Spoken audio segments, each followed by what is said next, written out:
Hey, my dear students, welcome to our channel After School. This is Gayatri Patel, your physics ma'am. How are you all?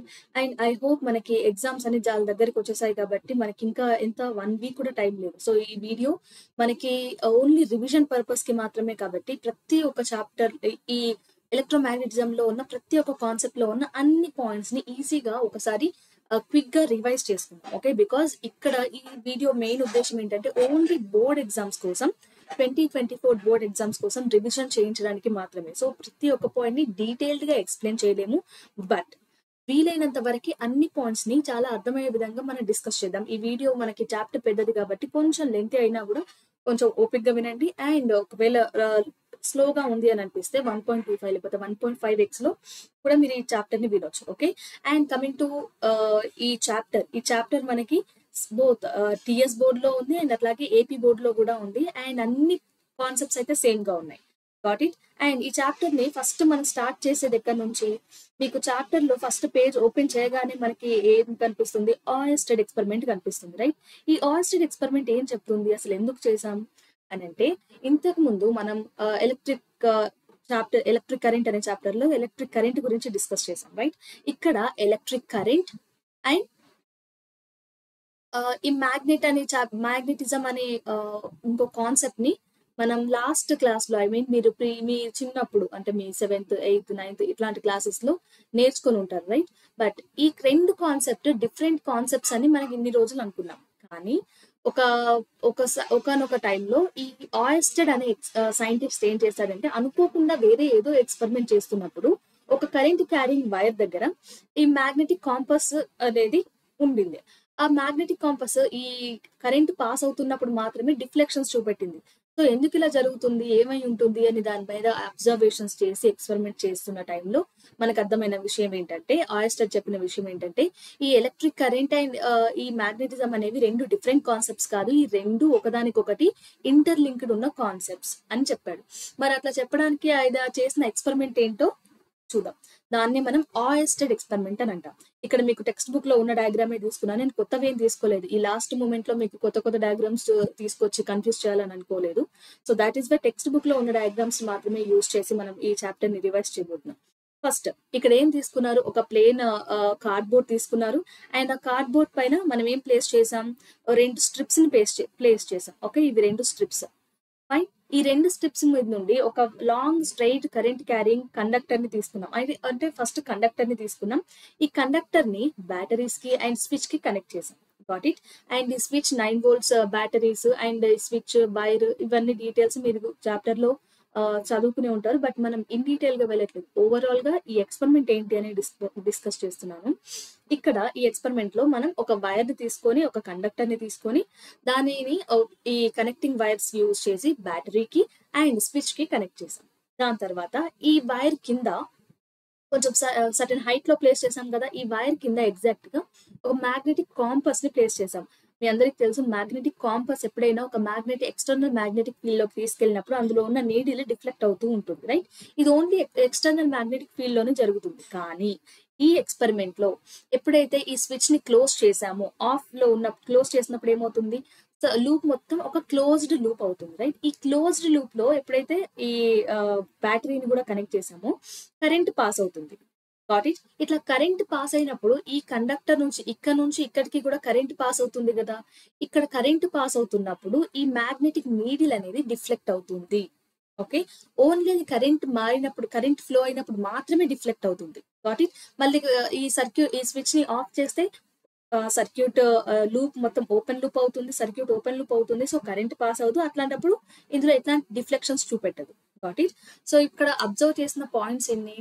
ఒకటి, first point ఇక్కడ conclusion అని మీరు రాయొచ్చు, ఎందుకంటే ఇది మనకి నేను ఆల్రెడీ ఎలక్ట్రోమాగ్నెటిజం ఇంపార్టెంట్ క్వశ్చన్స్ అక్కడ ఒక వీడియో చేశాను, రైట్? దాంట్లో మీరు 2 మార్క్స్ కి చూస్తుంటారు ఈ టాపిక్ ని, 4 మార్క్స్ కి వచ్చింది అండ్ 8 మార్క్స్ కూడా, లాంగ్ ఆన్సర్ క్వశ్చన్స్ కి కూడా వచ్చింది, రైట్? సో ఇక్కడ అన్ని రకాలుగా కూడా అడగొచ్చు. ఓకే, ఒక ఎయిమ్, ప్రొసీజర్, రిక్వైర్డ్ మెటీరియల్స్, లేకపోతే కన్క్లూజన్, ఇట్లాంటి ఏదైనా అడగొచ్చు. సో లాస్ట్ కి ఇక్కడ ఈ ఎక్స్పెరిమెంట్ లో మనకి ఎయిమ్ ఏంటి, నా current carrying conductor will generate magnetic field around us. Okay, around it, ఇది ఎయిమ్ అవుతుంది. ప్రొసీజర్ ఏంటి, రిక్వైర్డ్ మెటీరియల్స్ ఏంటి, ఈ కార్డ్బోర్డ్ అండ్ ఈ రెండు స్ట్రిప్స్ 1 సెంటీమీటర్ ఉన్న స్ట్రిప్స్ అండ్ ఒక current straight current carrying conductor, I mean straight conductor and then connecting wires, then ఒక switch and then 9 volt battery, right. ఇదంతా కూడా required materials and also magnetic compass. దాని తర్వాత ఈ కరెంట్ మొత్తం procedure, ఇక్కడ సెకండ్ రిక్వైర్డ్ మెటీరియల్ తర్వాత procedure రాస్తాం. ప్రొసీజర్ లో ఏంటి, ఫస్ట్ ఈ వీటన్నిటిని ఈ డయాగ్రామ్ లో చూపించే విధంగా మనం కనెక్ట్ చేసుకోవాలి. దెన్ ఇక్కడ స్విచ్ ని ఓపెన్ లో ఉన్నప్పుడు కరెంట్ పాస్ అవ్వదు కాబట్టి మ్యాగ్నెటిక్ నీడిల్ లో ఎట్లాంటి డిఫ్లెక్షన్స్ చూపించదు. కానీ కరెంట్ పాస్ అయినప్పుడు ఈ కరెంట్ క్యారింగ్ కండక్టర్ నుంచి కూడా కరెంట్ పాస్ అవుతుంది కాబట్టి మ్యాగ్నెటిక్ నీడిల్ డిఫ్లెక్షన్స్ చూపిస్తుంది. ఓకే, ఇది ప్రొసీజర్ లోకి. అండ్ ఇక్కడ అబ్జర్వేషన్స్ మనం రాయొచ్చు. ఓకే, అబ్జర్వేషన్స్ అని రాయొచ్చు, లేదంటే కన్క్లూజన్ అని రాయొచ్చు. ఓకే, దీని నుంచి మనం అబ్జర్వ్ చేసిన విషయాలు ఏంటంటే, ఫస్ట్ పాయింట్ ఏంటి, when current passes through this conductor, okay, when current passes through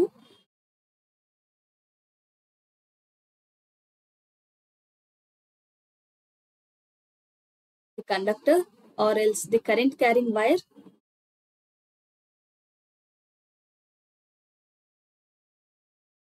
magnetic compass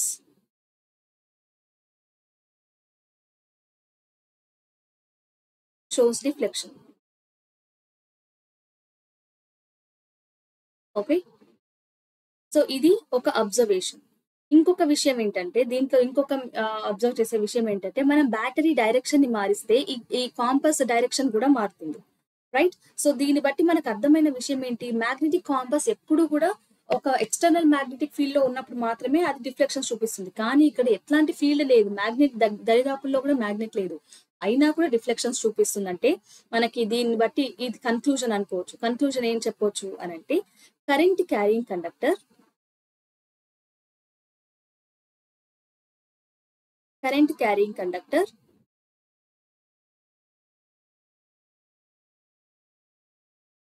produce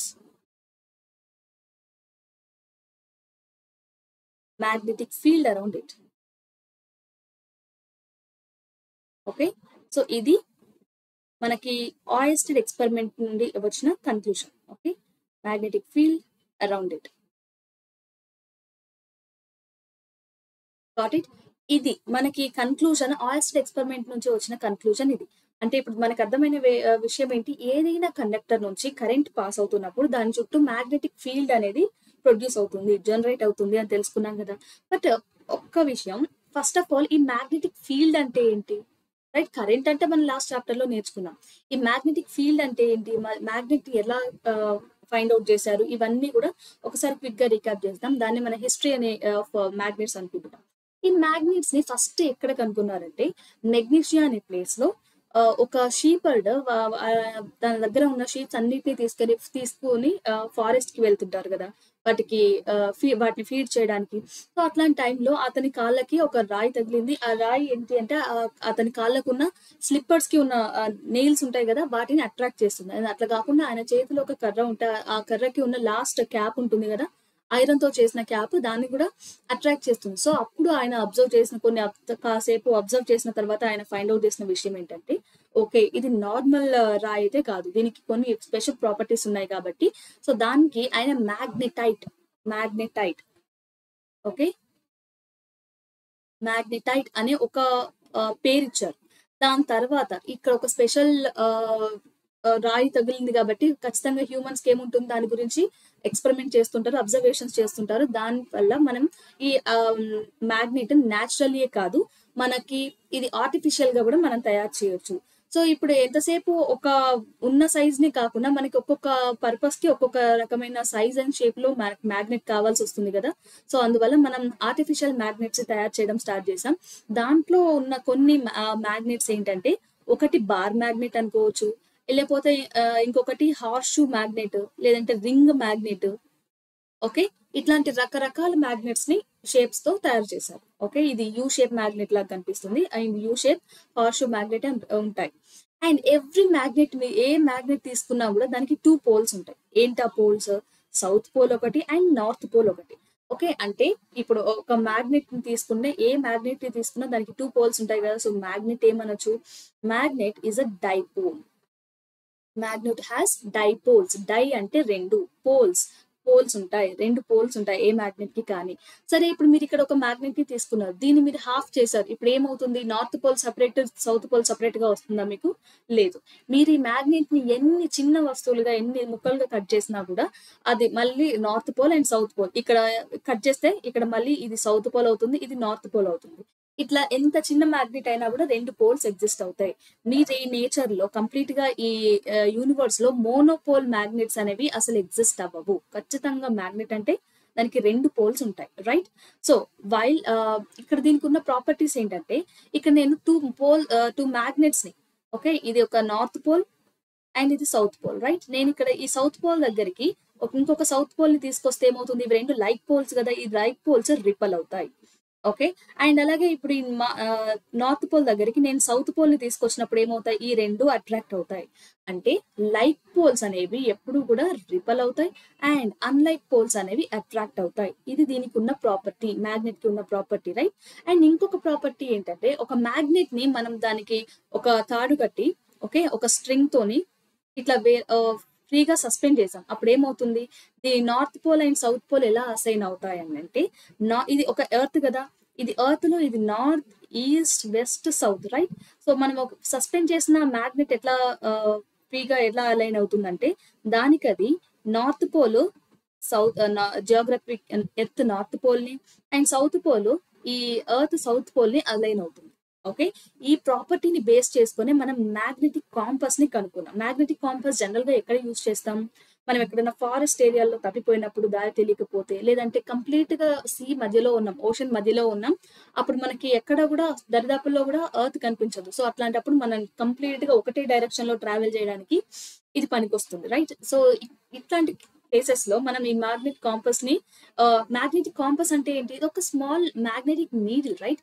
ఈ నీడిల్ ని మనం ఫ్రీగా సస్పెండ్ చేసినప్పుడు దాని నార్త్ పోల్ నార్త్ డైరెక్షన్ ని, సౌత్ పోల్ సౌత్ డైరెక్షన్ ని చూపిస్తుంది. కాబట్టి ఆటోమేటిక్ గా మనం ఇప్పుడు ఈస్ట్ గానీ వెస్ట్ గానీ ఏ డైరెక్షన్ లో అయినా వెళ్ళొచ్చు దీన్ని బేస్ చేసుకుంటాం. Got it?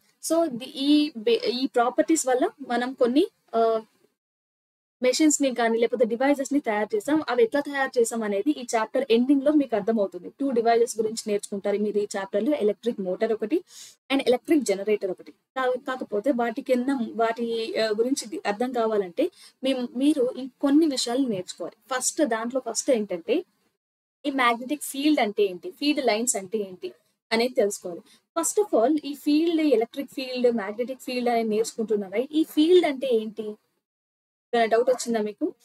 సింపుల్. ఇప్పుడు ఏదైనా ఒక ఫీల్డ్ అంటే ఒక ఆబ్జెక్ట్ చుట్టూ మీరు ఏదైనా కరెంట్ క్యారింగ్ కండక్టర్ తీసుకున్నా, లేదంటే ఒక బార్ మ్యాగ్నెట్ ని తీసుకున్నా కూడా దాని దగ్గరలో మనం కాంటాక్ట్ లో ఉంచకున్నా కూడా అది కొన్ని ఆబ్జెక్ట్స్ ని అట్రాక్ట్ చేస్తుంది, రైట్? అంటే అది అక్కడ ఫిజికల్ గా కాంటాక్ట్ లో ఉండదు, బట్ స్టిల్ అది అట్రాక్షన్, ఫోర్స్ ఆఫ్ అట్రాక్షన్ కానీ ఫోర్స్ ఆఫ్ రిపల్షన్ కానీ ఎగ్జర్ట్ చేస్తుంది. ఇది ఏ ఫీల్డ్ లో అయితే అది ఫిజికల్ గా కాంటాక్ట్ లో లేకున్నా కూడా ఆబ్జెక్ట్స్ పైన ఇట్లాంటి ఫోర్స్ ని ఎగ్జర్ట్ చేస్తుందో దాన్ని మనం ఆ రీజియన్ ని లేకపోతే ఆ స్పేస్ ని మనం ఫీల్డ్ అని అంటాం, okay. So when a force gets applied on an object, okay, when object by another object without any physical contact లో లేకున్నా కూడా ఫోర్స్ అప్లై చేయగలిగితే ఆ స్పేస్ ని మనం ఫీల్డ్ అని అంటాం. మరి మ్యాగ్నెటిక్ ఫీల్డ్ అంటే ఏంటి? సింపుల్. ఇప్పుడు మనం ఏదైనా బార్ మ్యాగ్నెట్ చుట్టూ ఒక ఫీల్డ్ తీసుకున్నాం, ఓకే. సరే, బార్ మ్యాగ్నెట్ చుట్టూ ఒక రీజియన్ తీసుకున్నప్పుడు ఆ రీజియన్ లో అది ఫోర్స్ ఆఫ్ అట్రాక్షన్ గానీ రిపల్షన్ గానీ చూపించింది అనుకోండి, దాన్ని మనం మ్యాగ్నెటిక్ ఫీల్డ్ అని అంటాం. లేదు, ఇప్పుడు మనం ఒక కరెంట్ క్యారింగ్ కండక్టర్ చుట్టూ లేదంటే ఒక చార్జ్ చుట్టూ మనం ఒక ఫీల్డ్ తీసుకున్నాం, అక్కడ అది ఎలక్ట్రోస్టాటిక్ ఫోర్స్ గానీ ఫోర్స్ ఆఫ్ అట్రాక్షన్ గానీ ఫోర్స్ ఆఫ్ రిపల్షన్ గానీ వేరే చార్జెస్ మీద చూపిస్తే దాన్ని ఎలక్ట్రిక్ ఫీల్డ్ అని అంటాం. Got it? సో ఇక్కడ మనం మ్యాగ్నెటిక్ ఫీల్డ్ గురించి డిస్కస్ చేస్తున్నాం కాబట్టి the space around magnet where it can exert force of attraction, force of repulsion on another materials or another magnet, okay. ఇది 3 డైమెన్షన్ లో మనకి ఈ ఫీల్డ్ అనేది ఎగ్జర్ట్ అవుతుంది. సో ఇప్పుడు ఇక్కడ మీరు ఒక మ్యాగ్నెటిక్ ప్లేస్ చేశారు కదా, సో ఇది ఓన్లీ ఈ డైరెక్షన్ లో ఇక్కడ మాత్రమే ఫోర్స్ ఎగ్జర్ట్ చేస్తుంది అని అంటే కాదు, ఇది అన్ని డైరెక్షన్ లో ఫోర్స్ ని ఎగ్జర్ట్ చేస్తుంది. Got it? సో దాన్ని మనం 3 డైమెన్షనల్ ఫోర్స్ అని అంటాం. ఐ మీన్ 3 డైమెన్షనల్ క్వాంటిటీ అని అంటున్నాం.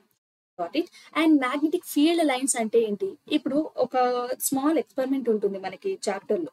ఏంటి ఒక టేబుల్ పైన ఒక వైట్ పేపర్ తీసుకొని ఆ పేపర్ పైన ఐరన్ స్ప్రింకిల్స్ ఉంటాయి కదా, ఐరన్ పౌడర్ అనుకోవచ్చు. ఓకే, ఐరన్ ఇప్పుడు ఏదైనా ఒక ఐరన్ రాడ్ ని చిన్న చిన్న పౌడర్ చేసేస్తే ఎట్లా ఉంటుంది?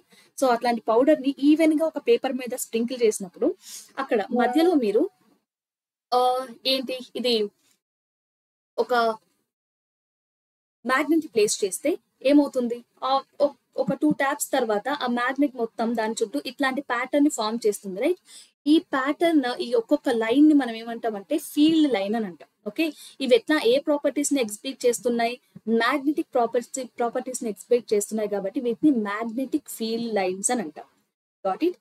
సో ఈ ఫీల్డ్ లైన్స్ అనేవి ఏంటి, మన నేకెడ్ ఐతో చూసినప్పుడు కనిపిస్తాయా? కనిపించవు. ఇవి ఒక ఏ మ్యాగ్నెట్ చుట్టైనా ఉంటాయి, బట్ ఇవి imaginary lines around the magnet. Okay, మన కంటికి కనిపించవు, కానీ ఆ ఫీల్డ్ ఉన్న ప్లేస్ లో ఇది ఫోర్స్ ఎగ్జర్ట్ చేస్తుంది.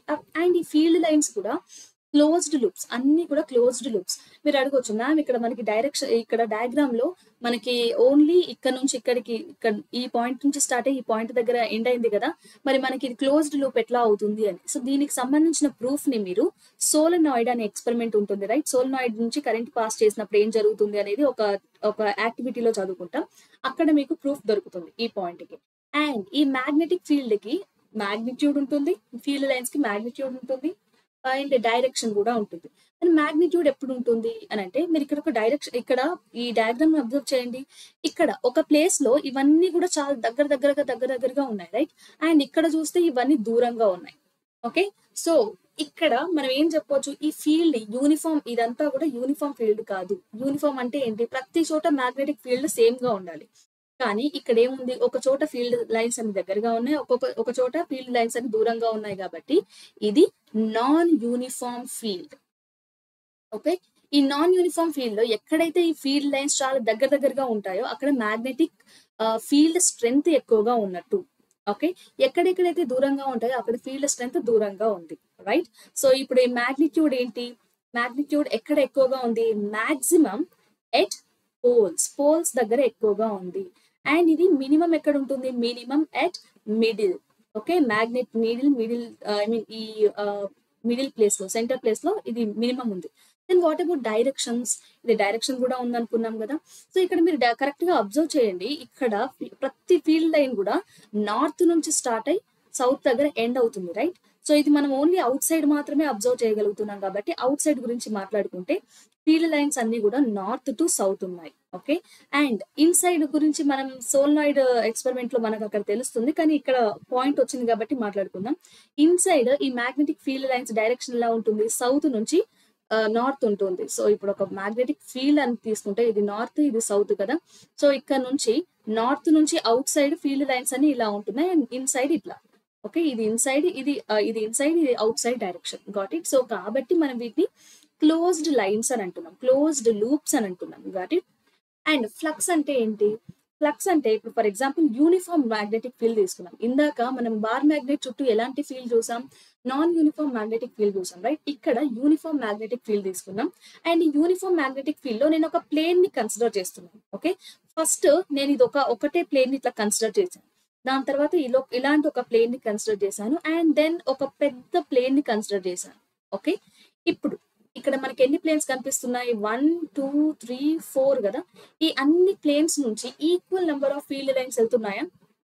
లేదు కదా. ఇక్కడ నేను ఫస్ట్ తీసుకున్న ఫీల్డ్ నుంచి ఎన్ని ఫీల్డ్ లైన్స్ వెళ్తున్నాయి? ఓన్లీ 1 ఫీల్డ్ లైన్ వెళ్ళింది. Got it? ఇక్కడ నుంచి ఎన్ని ఫీల్డ్ లైన్స్ వెళ్తున్నాయి? 2 ఫీల్డ్ లైన్స్ వెళ్తున్నాయి. ఓకే, దీంట్లో నుండి ఎన్ని ఫీల్డ్ లైన్స్ వెళ్తున్నాయి? 3, లేదంటే సరే 4 అనుకోవచ్చు, ఇది కూడా వెళ్తుంది అని కన్సిడర్ చేస్తే. ఇందులో నుంచి ఎన్ని ఫీల్డ్ లైన్స్ వెళ్తున్నాయి? 1 2 3 4 5 6 7 ఫీల్డ్ లైన్స్ వెళ్తున్నాయి, రైట్? ఇక్కడ దీన్ని ఇప్పుడు ఈ ఫీల్డ్ లైన్స్ వెళ్తున్నాయని చెప్తున్నాం కదా, దీన్ని చెప్పడానికి మనకు ఒక క్వాంటిటీ కావాలి కదా, అదే మ్యాగ్నెటిక్ ఫ్లక్స్ అని అంటాం. సో మ్యాగ్నెటిక్ ఫ్లక్స్ అంటే ఏంటంటే the number of field lines passing through the plane of area perpendicular to that field.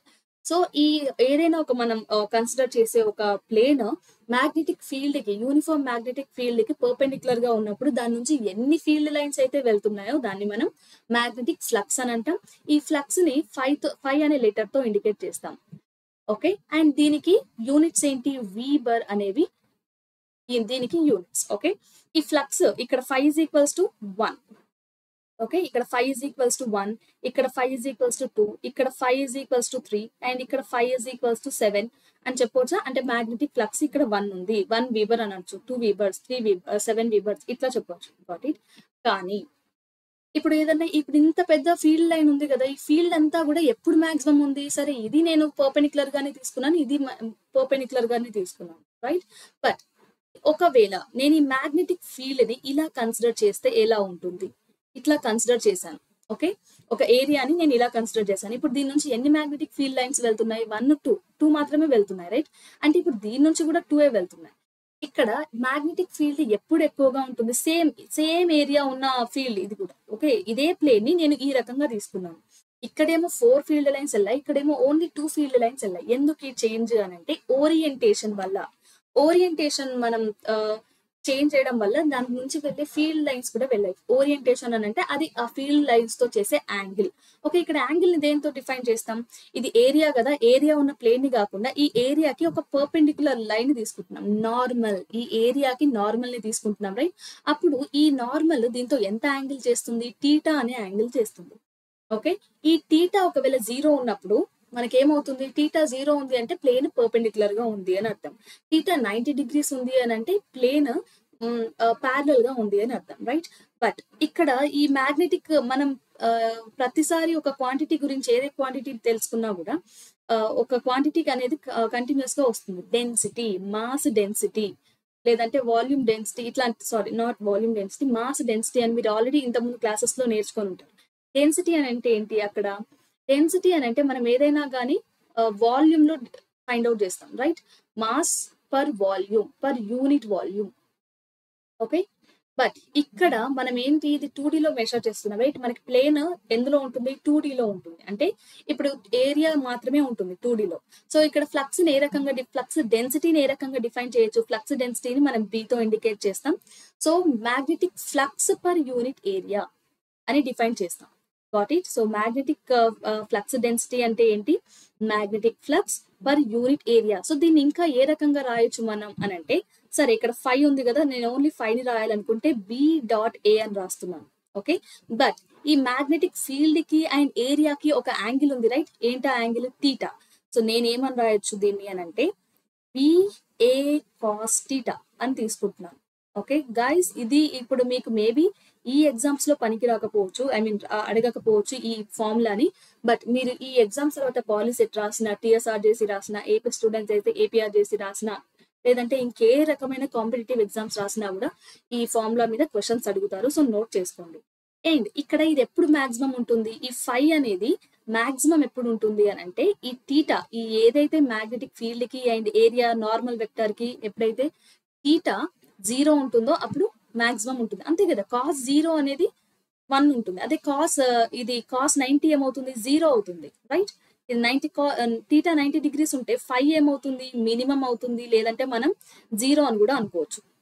Got it? So ఎప్పుడు మాక్సిమం ఉంటుంది, ఎప్పుడు మినిమం ఉంటుంది అనే క్వశ్చన్స్ మనకు వస్తాయి. సో కాబట్టి ఈ 2 పాయింట్స్ ని నోట్ చేసుకోండి.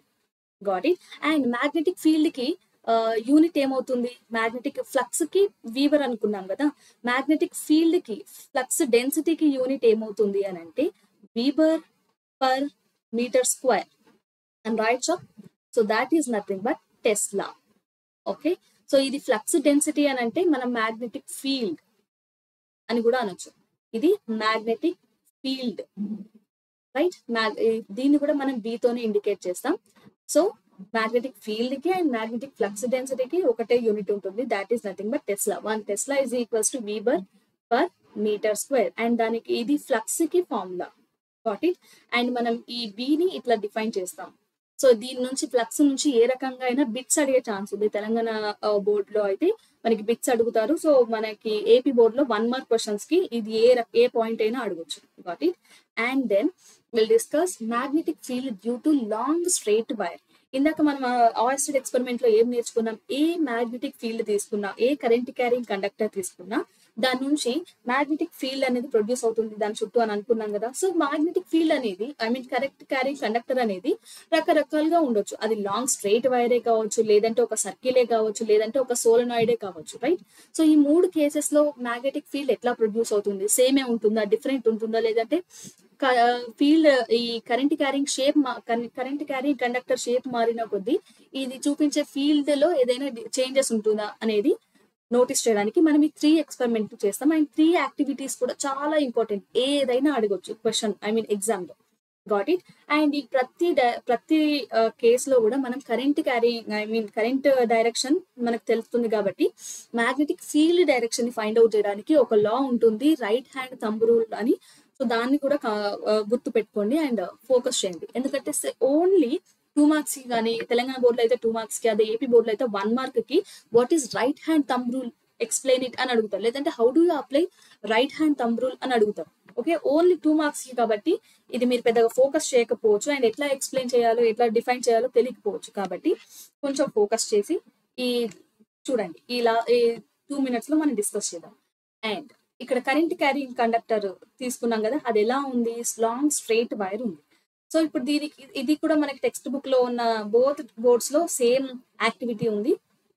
ఈ యాక్టివిటీలో మనం ఏం చేస్తున్నాం, ఫస్ట్ ఏం రాస్తాం magnetic field due to long straight wire. Okay, finding or observing magnetic field due to long straight wire. So required materials ఏం రాస్తాం, ఒక టేబుల్ తీసుకుంటున్నాం అండ్ టేబుల్ కి ఒక కార్డ్బోర్డ్ తీసుకుంటున్నాం అండ్ దానికి ఫిక్స్ చేయడానికి ఒక స్టాండ్, రిటార్ స్టాండ్ తీసుకుంటున్నాం. అండ్ రిటార్ స్టాండ్ కి కనెక్ట్ చేయడానికి మనం ఒక కరెంట్ కనెక్టింగ్ వైర్స్ ని, బ్యాటరీని అండ్ ఇదేంటి స్విచ్ ని. ఓకే, ఇప్పుడు స్విచ్ ని సర్క్యూట్ ని క్లోజ్ ఆన్ ఆఫ్ చేయాలి కదా. స్విచ్, బ్యాటరీ, ఇది ఒక connecting wires, retard stand, table, ఇది ఒక కార్డ్బోర్డ్ అండ్ దీనికి హోల్డ్ చేయడానికి ఏదో ఒక డివైస్. ఓకే, ఇక్కడ నుంచి ఈ పాయింట్ వరకు ఇది ఒక స్ట్రైట్ వైర్ కావాలి కదా. మనం ఇక్కడ లాంగ్ స్ట్రైట్ వైర్ అన్నాం. సో ఈ పాయింట్ నుంచి ఈ పాయింట్ కి స్ట్రైట్ వైర్ కావాలి కాబట్టి ఇక్కడ నేను ఒక వెయిట్ తీసుకుంటున్నాను. ఏదో ఒక వెయిట్ ప్లేస్ చేస్తే సో స్ట్రైట్ గా ఉంటుంది, రైట్. ఇవి కావాల్సిన ఎక్విప్మెంట్. ఓకే, దాని తర్వాత ప్రొసీజర్ ఏం రాస్తున్నాం, ఫస్ట్ టేబుల్ ని తీసుకొని దానిపైన ఈ కార్డ్బోర్డ్ ని ప్లేస్ చేసి దానిపైన ఒక రిటార్డ్ స్టాండ్ ని ఫిక్స్ చేయండి. అండ్ ఈ రిటార్డ్ స్టాండ్ నుంచి కనెక్టింగ్ వైర్స్ ని యూస్ చేసి బ్యాటరీకి అండ్ స్విచ్ కి కనెక్ట్ చేసి ఇది స్ట్రైట్ గా ఈ పాయింట్ నుంచి పాయింట్ ఏ నుంచి పాయింట్ బి వరకు స్ట్రైట్ గా ఉండడానికి దీనిపైన ఒక వెయిట్ పెట్టండి. అండ్ కార్డ్బోర్డ్ నుంచి తీసుకోవాలి కాబట్టి కార్డ్బోర్డ్ దగ్గర మధ్యలో హోల్ చేసి దాని నుంచి కరెంట్ క్యారింగ్ కండక్టర్ ని తీసుకోండి, రైట్. ఇదంతా కూడా మనకి ప్రొసీజర్ లో ఉంది, కన్స్ట్రక్షన్ లో ఉంది. దాని తర్వాత ప్రొసీజర్ లో ఏం చేస్తున్నాం, ఇక్కడ కరెంట్ క్యారింగ్ ఈ కార్డ్బోర్డ్ ఉందా, కార్డ్బోర్డ్ పైన మీరు రెండు రకాలుగా మీరు ఈ మ్యాగ్నెటిక్ ఫీల్డ్స్ ని అబ్జర్వ్ చేయొచ్చు. ఒకటి మ్యాగ్నెటిక్ కాంపస్ ని తీసుకొని దాని డైరెక్షన్స్ ని ఫైండ్ అవుట్ చేస్తూ డాట్స్ పెడుతూ లైన్స్ డ్రా చేయొచ్చు. లేదా ఆ వైర్ చుట్టూ మీరు ఈ ఐరన్ స్ప్రింకిల్స్ ఉంటాయి కదా, ఐరన్ పౌడర్ అని ఇందాక చెప్పాను కదా, ఆ ఐరన్ పౌడర్ ని ఈవెన్ గా స్ప్రింకిల్ చేసిన తర్వాత ఎప్పుడైతే స్విచ్ ని ఆన్ చేస్తారో అప్పుడు ఏమవుతుంది, కరెంట్ ఫ్లో అవుతుంది. ఆ కరెంట్ ఫ్లో అయినప్పుడు ఈ కార్డ్బోర్డ్ ని మెల్లిగా 2-3 సార్లు తడితే అంటే ట్యాప్ చేస్తే అదంతా కూడా ఒక ఫీల్డ్ లాగా ఫామ్ అవుతుంది. ఫీల్డ్ లైన్స్ ని అది ఇండికేట్ చేస్తుంది. సో అక్కడ మీరు ఏం అబ్జర్వ్ చేయొచ్చు అని అంటే ఆ వైర్ చుట్టూ ఈ మ్యాగ్నెటిక్ ఫీల్డ్ లైన్స్ అన్ని కూడా ఎలా అరేంజ్ అయ్యి ఉన్నాయంటే, ఇది వైర్ అని అనుకుంటే దీని చుట్టూ ఫీల్డ్ లైన్స్ అన్ని కూడా ఈ షేప్ లో అరేంజ్ అయ్యి ఉంటాయి. అంటే సర్కిల్ ఒకటే అనుకోండి, కాకపోతే ఈ మ్యాగ్నెటిక్ ఫీల్డ్ లైన్స్ అన్ని కూడా సర్క్యులర్ షేప్ ని తీసుకొని ఉంటుంది. ఓకే, సెంటర్ అనేది వైర్ ని తీసుకుంటే గాట్ ఇట్. ఇట్లాంటి షేప్ ని మీరు అక్కడ చూస్తారు. కానీ ఇక్కడ మనకి డైరెక్షన్ కావాలి కదా. సరే, షేప్ అంటే అర్థమైంది ఏంటి, ఇవి కాన్సెంట్రిక్ సర్కిల్స్ షేప్ లో ఉన్నాయి. సో సర్కిల్స్ కాబట్టి అవన్నీ closed loops. So magnetic field lines అనేవి క్లోజ్డ్ లూప్స్ అని ఇందాక నేర్చుకున్నాం కదా. సో అదే ఇక్కడ కూడా మళ్ళీ ప్రూవ్ అయింది. కాకపోతే వీటి షేప్ ఏంటి, సర్కిల్స్. ఈ సర్కిల్స్ అన్ని కూడా కాన్సెంట్రిక్ సర్కిల్స్, వైర్ ని ఒక సెంటర్ గా చేసుకొని సో డిఫరెంట్ రేడియస్ తో మనకి సర్కిల్స్ ఫామ్ అయ్యాయి, రైట్. అండ్ ఇక్కడ ఇంకొక మెయిన్ విషయం ఏంటంటే, ఇది కరెంట్ మ్యాగ్నెటిక్ ఫీల్డ్ ప్రొడ్యూస్ అవుతుంది కదా, ఈ మ్యాగ్నెటిక్ ఫీల్డ్ కి డైరెక్షన్ కావాలి కదా. సో డైరెక్షన్ ఫైండ్ అవుట్ చేయాలంటే మనం ప్రతిసారి మ్యాగ్నెటిక్ ఫీల్డ్ ని తీసుకోవాలి, మ్యాగ్నెటిక్ కాంపస్ ని తీసుకోలేం కదా. సో దానికోసం ఒక రూల్ ఉంది. ఏంటా రూల్ అని అంటే right hand thumb rule. So ఈ రైట్ హ్యాండ్ థంబ్ రూల్ లో మనకు తెలిసిన విషయం ఏంటంటే, అందరూ మీరు మీ రైట్ హ్యాండ్ ని తీసుకొని మీ ఇక్కడ డయాగ్రామ్ లో చూపిస్తున్నట్టుగా థంబ్ ని అండ్ కర్ల్డ్ ఫింగర్స్ ని ఇట్లా ఫోల్డ్ చేయండి. ఓకే, సో మీ థంబ్ ఎప్పుడు కానీ ఏ డైరెక్షన్ లో ఉండాలి, కరెంట్ ఏ డైరెక్షన్ లో ఫ్లో అవుతుందో ఆ డైరెక్షన్ లో మీ థంబ్ ని ప్లేస్ చేసి దాని తర్వాత మీ ఫింగర్స్ ని కర్ల్ చేయండి. కర్ల్ ఎలా చేస్తారు, ఇన్సైడ్ కర్ల్ చేస్తారు కదా, ఈ ఏదైతే డైరెక్షన్ లో కర్ల్ చేస్తున్నారో ఇది మ్యాగ్నెటిక్ ఫీల్డ్ ని ఇస్తుంది. రైట్, సో ఇక్కడ ఇఫ్ యూ గ్రాబ్, ఇప్పుడు దీన్ని ఎక్స్ప్లెయిన్ చేయాలంటే ఎలా చేస్తాం, if you grab the your thumb current carrying wire with your right hand in such way that thumb A direction లో ఉండాలి, థంబ్ ఎప్పుడు కానీ కరెంట్ డైరెక్షన్ లో ఉండాలి అండ్ కర్ల్డ్ ఫింగర్స్ ఎప్పుడు ఏ డైరెక్షన్ లో ఉండాలి, మ్యాగ్నెటిక్ ఫీల్డ్ డైరెక్షన్ లో ఉండాలి. ఓకే, అప్పుడు ఏమవుతుంది, మీరు థంబ్ డైరెక్షన్ లో ఆటోమేటిక్ గా థంబ్ మన కరెంట్ డైరెక్షన్ తెలుసు కాబట్టి థంబ్ ఆ డైరెక్షన్ లో ప్లేస్ చేసి కర్ల్ చేయండి. ఆ కర్ల్డ్ ఫింగర్స్ ఎనీవే మీకు మ్యాగ్నెటిక్ ఫీల్డ్ డైరెక్షన్ ఇస్తాయి. సరే, ఇప్పుడు మనకి ఇది మన 2D లో డిస్కస్ చేస్తాం కదా, ఇదంతా కూడా ఇప్పుడు మీరు మొబైల్ స్క్రీన్ ఏమవుతుంది, అదొక ప్లేన్ అని అనుకోండి. ఓకే, సో ఇప్పుడు ప్లేన్ లో కరెంట్ అనేది పైకి వస్తుంది. ఓకే, ఇంటూ ది ఇక్కడ మనం ఒక 2 కేసెస్ అనుకుందాం. ఇదేంటి, లోపలికి వెళ్తుంది స్క్రీన్, మీ మొబైల్ స్క్రీన్ లోపలికి కరెంట్ అనేది వెళ్తుంది. ఓకే, ఇక్కడ మొబైల్ స్క్రీన్ నుంచి పైకి కరెంట్ వస్తుంది. ఓకే, ఇది కరెంట్ డైరెక్షన్. సో ఇప్పుడు ఇక్కడ కరెంట్ ఇప్పుడు మీ ఈ డైరెక్షన్ లో, ఈ కేసులో చూడండి, ఈ కేసులో మీరు మీ ఫింగర్ ఎటువైపు ప్లేస్ చేయాలి, ఇది ఇంటూ ద స్క్రీన్ వెళ్తుంది. రైట్, ఇంటూ ద స్క్రీన్ వెళ్తున్నప్పుడు మీ థంబ్ ఎట్లా ఉండాలి, నార్మల్ గా ఉండాలి అండ్ స్క్రీన్ కి నార్మల్ గా ఇంటూ ద స్క్రీన్ ఉన్నప్పుడు మీ ఫీల్డ్ లైన్స్ అన్ని కూడా, ఐ మీన్ మీ కర్ల్డ్ ఫింగర్స్ అన్ని కూడా ఏ డైరెక్షన్ లో ఫోల్డ్ అవుతున్నాయి, నేను చెప్పిన ఏ డైరెక్షన్ లో ఫోల్డ్ అవుతున్నాయి అనేది, ఇది సర్కిల్ అనుకుంటే ఇది ఈ డైరెక్షన్ లో ఫోల్డ్ అవుతున్నాయి. రైట్, అంటే ఏ డైరెక్షన్ ఇది, clock wise. Got it. So current into the field ఉన్నప్పుడు, ఇంటూ ద ప్లేన్ ఉన్నప్పుడు మ్యాగ్నెటిక్ ఫీల్డ్ ఎట్లా ఉంటుంది, క్లాక్ వైజ్ ఉంటుంది. ఇక్కడ ఎవరైనా చెప్పగలరా, ఈ డైరెక్షన్ లో అంటే అవుట్ ఆఫ్ ది ప్లేన్ వస్తుంది. మీ మొబైల్ స్క్రీన్ కి లేదంటే మీ ల్యాప్టాప్ స్క్రీన్ కి ఇది అవుట్ ఆఫ్ ది ఫీల్డ్ వస్తుంది. అట్లాంటప్పుడు మీ కర్ల్ ఫింగర్స్ ఎలా కర్ల్ అయి ఉంటాయి, నేను చెప్పిన ఇది ఈ డైరెక్షన్ లో కర్ల్ అయి ఉంటాయి. అంటే ఇది ఏ డైరెక్షన్, ఇది anti clock wise. Okay, clock wise anti clock wise అని ఎందుకంటాం, క్లాక్ మనకి ఎప్పుడు కానీ ఎలా తిరుగుతుంది, మీరు ఏదైనా వాచ్ చూడడం టైం చూడడం అలవాటు ఉంటే క్లాక్ ఎప్పుడు ఇలా తిరుగుతుంది. యాంటీ క్లాక్ వైజ్ అంటే దీనికి ఆపోజిట్ డైరెక్షన్ అని. Got it. అందుకే మనం ఎప్పుడు కానీ డైరెక్షన్ ని clock wise anti clock wise అంటే ఇది యూనివర్సల్ గా అందరికి తెలుస్తుంది కదా, అందరిలో వాచ్లు ఒకేలాగా తిరుగుతాయి కదా, అందుకు. Got it. సో ఇప్పుడు ఈ రైట్ హ్యాండ్ థంబ్ రూల్ ని యూజ్ చేసి మనకి మ్యాగ్నెటిక్ ఫీల్డ్ డైరెక్షన్ ని ఫైండ్ అవుట్ చేయడం తెలిసింది కదా. దీనికి సంబంధించిన క్వశ్చన్స్ కూడా అడుగుతారు. ఓకే, ఒక డయాగ్రామ్ ఇచ్చి లేకపోతే ఒక సిచ్యువేషన్ ఇచ్చి ఈ కేసులో మ్యాగ్నెటిక్ ఫీల్డ్ డైరెక్షన్ ఎలా ఉంటుంది అని అడుగుతారు. ఫైన్. అండ్ ఇక్కడ మ్యాగ్నెటిక్ ఇప్పుడు మీకు అర్థమైన విషయం ఏంటి, కరెంట్ డైరెక్షన్ మారిన కొద్దీ మ్యాగ్నెటిక్ ఫీల్డ్ డైరెక్షన్ కూడా మారుతుంది కదా. సో దాన్ని కూడా రాయాలి. Field direction changes with change in current direction. Current direction మారిన ప్రతిసారి ఫీల్డ్ డైరెక్షన్ మారుతుంది.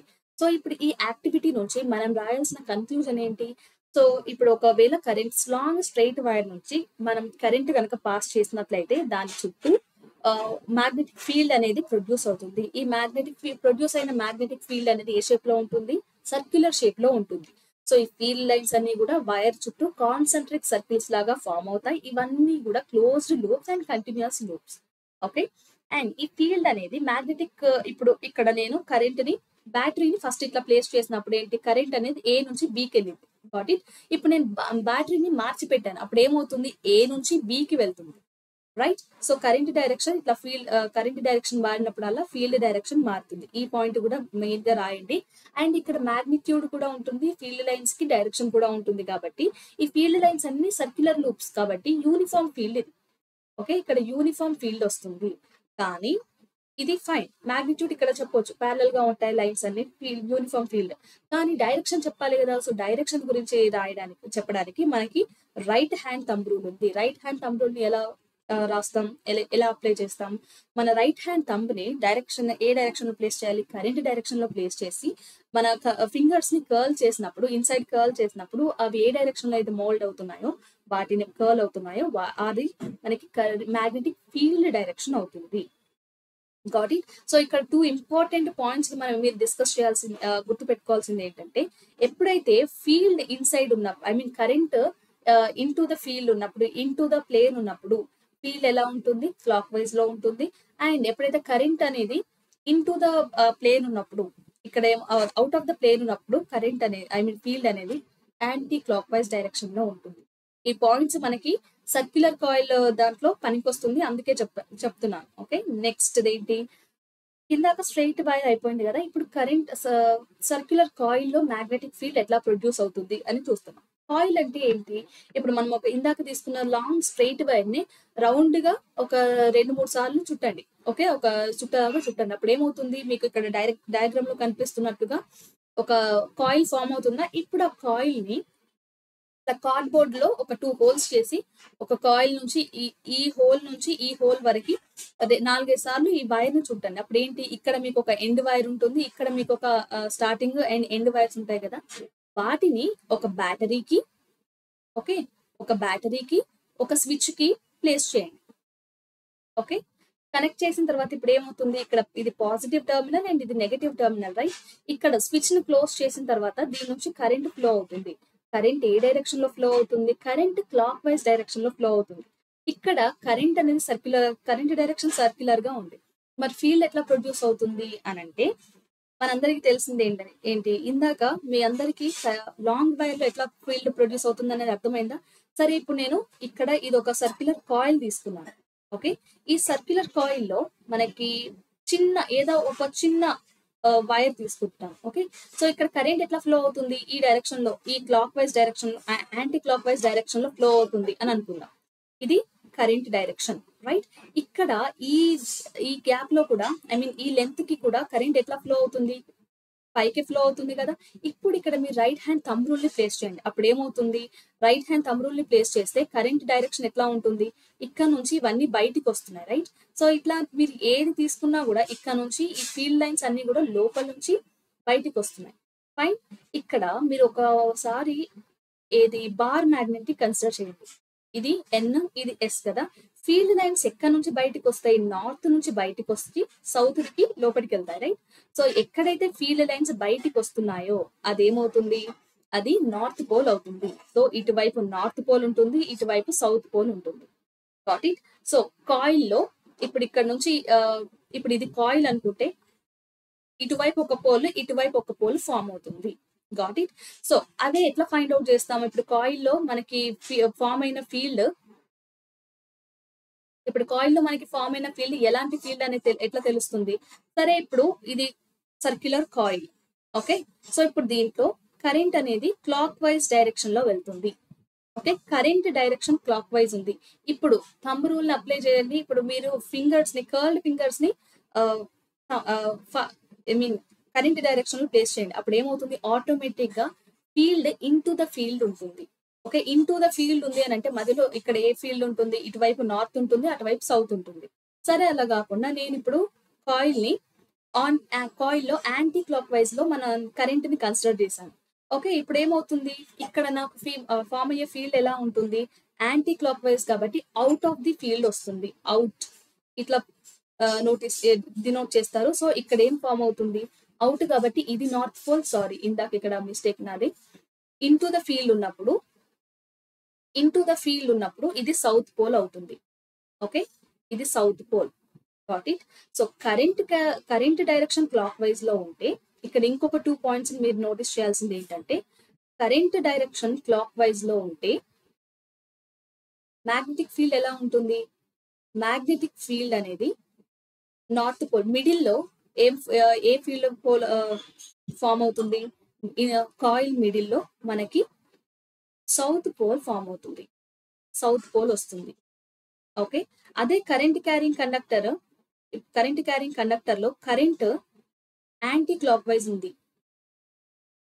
ఓకే, యాంటీ క్లాక్ వైజ్ ఉన్నప్పుడు ఇక్కడ ఏ ఫీల్డ్ ఫామ్ అవుతుంది, మిడిల్ లో నార్త్ పోల్ ఫామ్ అవుతుంది. ఓకే, ఇవి 2 important points.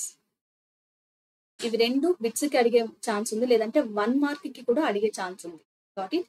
Next, magnetic field due to solenoid లో ఫీల్డ్ ఎలా ఉంటుంది. ఫస్ట్ ఆఫ్ ఆల్ సోలెనాయిడ్ అంటే ఏంటి చూసుకున్నాం. ఇందాక మనము ఒకటే వైర్ ఏం చేసాం, ఒకటే ప్లేస్ లో ఇలా చుట్టలాగా చుట్టాం, రైట్. బట్ ఇప్పుడు అలా కాకుండా ఈ వైర్ అంతటిని తీసుకొని ఏంటంటే ఒక సర్టెన్ డిస్టెన్స్ లో ప్రతి సర్కిల్ ని ఒక సర్టెన్ డిస్టెన్స్ లో చుడుతున్నాం ఇలా. ఇప్పుడు ఏం ఫామ్ అవుతుంది, ఒక ఇట్లా దూరంగా ఉన్న ఒక లాంగ్ కాయిల్ ఫామ్ అయింది కదా, దీన్ని మనం సోలనాయిడ్ అని అంటాం. ఓకే, సో సోలనాయిడ్ ఎట్లా డిఫైన్ చేయొచ్చు, long wire bound in a closely packed helix. Helix అని అంటే ఇది హెలిక్స్ షేప్ అని అంటాం దీన్ని. ఓకే, ఈ హెలిక్స్ షేప్ లో మనం ఒక వైర్ ని కనుక చుట్టినప్పుడు దాన్ని మనం సోలనాయిడ్ అంటాం. ఈ solenoid first and last ends ఉంటాయి కదా, వీటిని ఒక బ్యాటరీకి అండ్ ఒక స్విచ్ కి కనెక్ట్ చేస్తాం. ఇక్కడ ఇది కనిపిస్తుంది కదా, మనం ఈ టెక్స్ట్ బుక్ లో ఉన్న ఈ అరేంజ్మెంట్ ప్రకారం మనం దీన్ని అరేంజ్ చేసినప్పుడు సేమ్ ఇందులో నుంచి కూడా మనం బ్యాటరీ ఉంది అండ్ స్విచ్ ఆఫ్ లో ఉంది. సో స్విచ్ ని ఆన్ చేద్దాం, ఏమవుతుంది, కరెంట్ ఫ్లో అవుతుంది. సో కరెంట్ ఫ్లో అయినప్పుడు అఫ్ కోర్స్ దాని నుంచి మనకి ఫీల్డ్ అనేది జనరేట్ అవుతుంది కదా. ఇక్కడ మళ్ళీ సేమ్ ఇక్కడ కూడా రైట్ హ్యాండ్ థంబ్ రూల్ ని యూజ్ చేసి ఈ మ్యాగ్నెటిక్ ఫీల్డ్ డైరెక్షన్ ని మనం నోటీస్ చేయొచ్చు. సో ఇక్కడ కరెంట్ కాయిల్ లో ఇది ఎట్లా కరెంట్ ఎట్లా ఫ్లో అవుతుంది, ఇది చూసుకోండి. ఇక్కడ నుంచి స్టార్ట్ అయింది అంటే యాంటీ క్లాక్ వైజ్ లో వెళ్తుంది. యాంటీ క్లాక్ వైజ్ లో వెళ్తుంది అని అంటే మనకి ఫీల్డ్ ఎలా ఫామ్ అవుతుంది. సో ఇక్కడ మనకి 2D లో కాబట్టి కరెక్ట్ గా చెప్పలేం, బట్ ఇక్కడ కరెక్ట్ గా ఇది సౌత్ పోల్, ఇది నార్త్ పోల్ అనుకుంటే ఫీల్డ్ లైన్స్ అన్ని కూడా ఎక్కడి నుంచి ఎక్కడికి వెళ్తున్నాయి, నార్త్ నుంచి సౌత్ కి వెళ్తున్నాయి. అండ్ ఇన్సైడ్ మీరు కరెక్ట్ గా చూడొచ్చు, ఇన్సైడ్ ఏమవుతుంది, సౌత్ నుంచి నార్త్ కి వస్తుంది. అవుట్ సైడ్ ఏమవుతుంది, నార్త్ నుంచి సౌత్ కి వెళ్తుంది. రైట్, సో దీన్నే మనం స్టార్టింగ్ లో డిస్కస్ చేసాం, కానీ బార్ మ్యాగ్నెట్ లో మనం చూడలేం కదా ఇన్సైడ్ ఏం జరుగుతుంది. అందుకని ఇది సోలనాయిడ్ లో ఇక్కడ ప్రూవ్ చేశా. మీకు క్వశ్చన్ ఇలా కూడా అడుగుతాడు, magnetic field lines are closed loops, write an experimental activity to proof this sentence అని అంటాడు. అంటే అప్పుడు మనం ఏం చేయాలి, దానికి ప్రూఫ్ ఏంటి, క్లోజ్డ్ లూప్స్ లేదంటే కంటిన్యూస్ లూప్స్ అనడానికి ప్రూఫ్ ఏంటి, సోలనాయిడ్ ఎక్స్పెరిమెంట్. కాబట్టి ఈ యాక్టివిటీని రాయండి. ఓకే, లేదు మాకు ఇది సిలబస్ లో లేదు అని అంటే డైరెక్ట్ క్వశ్చన్స్ ఎప్పుడు అడగరు. ఓకే, కొన్ని సార్లు చాలా ఈజీ క్వశ్చన్, ఎక్స్పెక్టెడ్ క్వశ్చన్స్ ని కూడా తిప్పి అడుగుతారు. కాబట్టి మనం త్వరగా క్వశ్చన్ ని 2-3 సార్లు అయినా చదవాలి. ఓకే, కాన్సెప్ట్ ని అదేదో సోలనాయిడ్ ఇచ్చారు ఇది రాయాలి ఇట్లా కాకుండా, సోలనాయిడ్ లో అసలు ఏం జరుగుతుంది, ఎయిమ్ ఏంటి అండ్ కన్క్లూజన్ ఏంటి, ఏం చేస్తున్నాం, ఇట్లాంటి పాయింట్స్ అన్నిటిని కాన్సెప్ట్ ని అర్థం చేసుకోండి. అప్పుడు మీరు ఈజీగా క్వశ్చన్ ఏ రకంగా అడిగినా మీరు రాయగలరు. ఓకే, లేదు నాకు 8 మార్క్స్ కావాలి లేదంటే నాకు 6 మార్క్స్ 4 మార్క్స్ కావాలి అనే క్వశ్చన్ ని బట్టి పడితే మాత్రం డైరెక్ట్ గా ఇచ్చినప్పుడు మాత్రమే మీకు మార్క్స్ వస్తాయి. నార్మల్ గా ఇట్లాంటి తిప్పి క్వశ్చన్స్ ఇచ్చినప్పుడు మీరు మార్క్స్ లూజ్ అవుతారు. అందుకే ఎప్పుడు కానీ కాన్సెప్ట్ పైన ఫోకస్ చేయండి. Got it. అండ్ ఇక్కడ మనకి అర్థమైన విషయం ఏంటి, ఇవి close loops. Got it. So ఇది సోలనాయిడ్. సోలనాయిడ్ ఏమవుతుంది, ఇక్కడ మీరు సోలనాయిడ్ ని చూస్తే బార్ మ్యాగ్నెట్ లో లాగానే మనకి ఫీల్డ్ ఫామ్ అయింది కదా. సో ఇక్కడ ఇంకొక ఇంపార్టెంట్ పాయింట్ ఏంటి అంటే, ఈ solenoid behaves like a bar magnet when current passes through it. అంటే సోలనాయిడ్ నుంచి ఎప్పుడైతే కరెంట్ పాస్ అవుతుందో అదొక బార్ మ్యాగ్నెట్ లాగా బిహేవ్ చేస్తుంది. ఓకే, ఒక పోల్ అనేది సౌత్ పోల్ లాగా, ఇంకొక పోల్ అనేది ఒక ఎండ్ అనేది సౌత్ పోల్ లాగా, ఇంకొక ఎండ్ అనేది నార్త్ పోల్ లాగా. అండ్ ఈ ఫీల్డ్ లైన్స్ అన్ని కూడా ఇక్కడ ఇంకొక పాయింట్, ఈ ఫీల్డ్ లైన్స్ ఇన్సైడ్ ద అంటే ఇన్సైడ్ ది సోలనాయిడ్ ఈ ఫీల్డ్ లైన్స్ ఎలా ఉంటాయి, ఒకదానికొకటి ఎప్పుడు ఇంటర్సెక్ట్ అవ్వవు. రైట్, నేను ఫస్టే చెప్పాల్సింది ఈ పాయింట్ మర్చిపోయాను, no two magnetic fields intersect. Got it.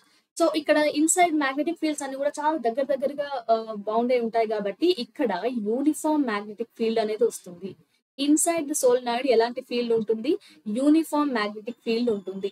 Out side ఎలాంటి ఫీల్డ్ ఉంటుంది, అవుట్ సైడ్ సోలనాయిడ్ మనకి నాన్ యూనిఫామ్ మ్యాగ్నెటిక్ ఫీల్డ్ ఉంటుంది. Got it. ఈ పాయింట్స్ ని కూడా గుర్తుపెట్టుకోండి, ఇవి కూడా అడిగే ఛాన్స్ ఉంది బిట్స్ కి. సో మనకి కాన్సెప్ట్ అడిగినప్పుడు పెద్ద క్వశ్చన్స్, లాంగ్ ఆన్సర్స్, అందులో ఎట్లాంటి తిరగాల్సి ఉండదు కాబట్టి ఫుల్ మార్క్స్ వస్తాయి. మార్క్స్ అందరికి పోయేది ఎక్కడ, చిన్న బిట్స్ దగ్గర. పార్ట్ బి లో పోతాయి, లేదంటే 1 mark questions, 2 marks questions bits ఉంటాయి కదా, దాంట్లో పోతాయి. అవి మన సిజిపి అని కొంచెం అటు ఇటు షేక్ చేస్తూ ఉంటాయి అన్నమాట. లాంగ్ ఆన్సర్ లో మీరు ఎప్పుడు కానీ చూడండి, లాంగ్ ఆన్సర్ లో సెక్షన్ సి లో కానీ లేకపోతే బిలో ఎప్పుడైనా మార్క్స్ పోగొట్టుకున్నప్పుడైనా చూసారా, అందరికి ఫుల్ బైకి బై మార్క్స్ వస్తాయి. కానీ చిన్న 1-2 మార్క్స్ డిఫరెన్స్ వచ్చేది ఈ బిట్స్ వల్లనే. కాబట్టి ఈ పాయింట్స్ ని కూడా గుర్తుపెట్టుకోవాలి. దెన్ మ్యాగ్నెటిక్ ఫోర్స్, ఇది ఇంకొక కొత్త కాన్సెప్ట్ ఏంటంటే, ఇక్కడ మనం ఏదైనా ఒక ఫీల్డ్ లో, సరే ఇప్పుడు మీరు ఎప్పుడైనా నోటీస్ చేశారా, మీకు ఇళ్లలో అప్పట్లో అంటే ఇప్పటికి కూడా మనకి విలేజెస్ లోకి అమ్మమ్మ వాళ్ళ ఇంటికి లేకపోతే నానమ్మ వాళ్ళ ఇంటికి వెళ్ళినప్పుడు టీవీస్ ఉంటాయి, డబ్బా టీవీస్ లాగా కొంచెం లావుగా, మన ఇళ్లలో ఉన్న పల్చర్ టీవీస్ కాకుండా లావుగా ఉన్న టీవీస్ ఉంటాయి. సో ఆ టీవీస్ దగ్గరికి మన మొబైల్ ని కానీ లేకపోతే మ్యాగ్నెట్ ఏదైనా బార్ మ్యాగ్నెట్ కానీ ఆ టీవీ స్క్రీన్ దగ్గరికి తీసుకెళ్ళినప్పుడు ఆ టీవీలో ఒక చిన్న లైట్స్ కానీ లేకపోతే వాయిస్ లో వచ్చే ఆడియోలో డిస్టర్బెన్సెస్ గానీ వస్తాయి, రైట్? ఎందుకు ఇట్లా జరుగుతుంది అని అంటే, అక్కడ ఆల్రెడీ లోపల ఈ ఫీల్డ్స్ అనేవి చార్జెస్ అనేవి మోషన్ లో ఉంటాయి, రైట్? అక్కడ అదొక మ్యాగ్నెటిక్ ఫీల్డ్. ఓకే, సో ఇప్పుడు ఈ మ్యాగ్నెటిక్ ఫీల్డ్ అంతా కూడా ఇన్సైడ్ వెళ్తుంది ఇట్లా అనుకుందాం. ఓకే, యూనిఫామ్ మ్యాగ్నెటిక్ ఫీల్డ్ ఇదంతా కూడా. సో నేను ఇప్పుడు ఈ యూనిఫామ్ మ్యాగ్నెటిక్ ఫీల్డ్ లోకి నేను బార్ మ్యాగ్నెట్ ని తీసుకెళ్తున్నాను, లేదంటే ఒక చార్జ్ ని తీసుకెళ్తున్నాను. ఓకే, ఇది క్యూ అనే చార్జ్ అనే వి అనే వెలాసిటీతో మూవ్ అవుతుంది. అప్పుడు ఏమవుతుంది, ఆటోమేటిక్ గా ఈ ఫీల్డ్ అనేది దీనిపైన ఎంతో కొంత ఫోర్స్ ని ఎగ్జర్ట్ చేస్తుంది. ఆ ఫోర్స్ ని మనం ఏమంటున్నాం, మ్యాగ్నెటిక్ ఫోర్స్ అంటాం.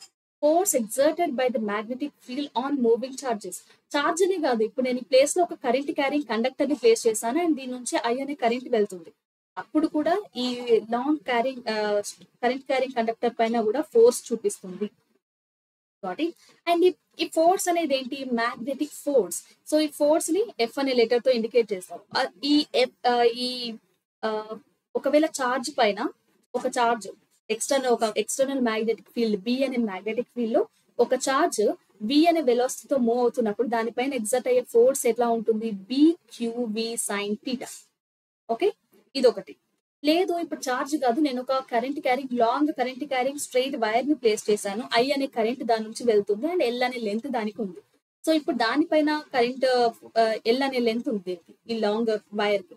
సో ఇప్పుడు దీనిపైన ఎగ్జర్ట్ అయ్యే ఫోర్స్ ఎంత అని అంటే BIL sine theta. Got it? ఈ రెండు కూడా ఫార్ములాస్, కానీ ప్రస్తుతానికి మన సిలబస్ లో ఈ రెండింటి పైన ఎట్లాంటి ప్రాబ్లమ్స్ కూడా లేవు. ఉంటే చిన్న చిన్న ప్రాబ్లమ్స్ ఉన్నాయి, బట్ అవి మనకి బోర్డ్స్ లో అడిగిన దాఖలాలు అయితే ఇప్పటి వరకు లేవు. ఓకే, బట్ ఇది ఫోర్స్ కదా. ఫోర్స్ అనేది ఒక వెక్టర్ క్వాంటిటీ, అంటే దానికి మ్యాగ్నిట్యూడ్ ఉంటుంది, రైట్, అండ్ డైరెక్షన్ కూడా ఉంటుంది. మ్యాగ్నిట్యూడ్ అంటే ఈ ఫార్ములాతో తెలిసిపోతుంది, ఇది magnitude. Then what about direction? So direction గురించి చెప్పడానికే మనకి ఒక రూల్ ఉంది, ఏంటది, రైట్ హ్యాండ్ థంబ్ రూల్. ఈ రైట్ హ్యాండ్ థంబ్ రూల్ లో మనం ఏం చేయాలి, రైట్ హ్యాండ్ రూల్. ఇందాక మనం రైట్ హ్యాండ్ థంబ్ రూల్ అని మాట్లాడుకున్నాం, బట్ థంబ్ రూల్ లో ఓన్లీ థంబ్ మాత్రమే ఉండి లైన్స్ ని మన ఫింగర్స్ ని కర్ల్ చేస్తున్నాం, కానీ ఇది అలా కాదు.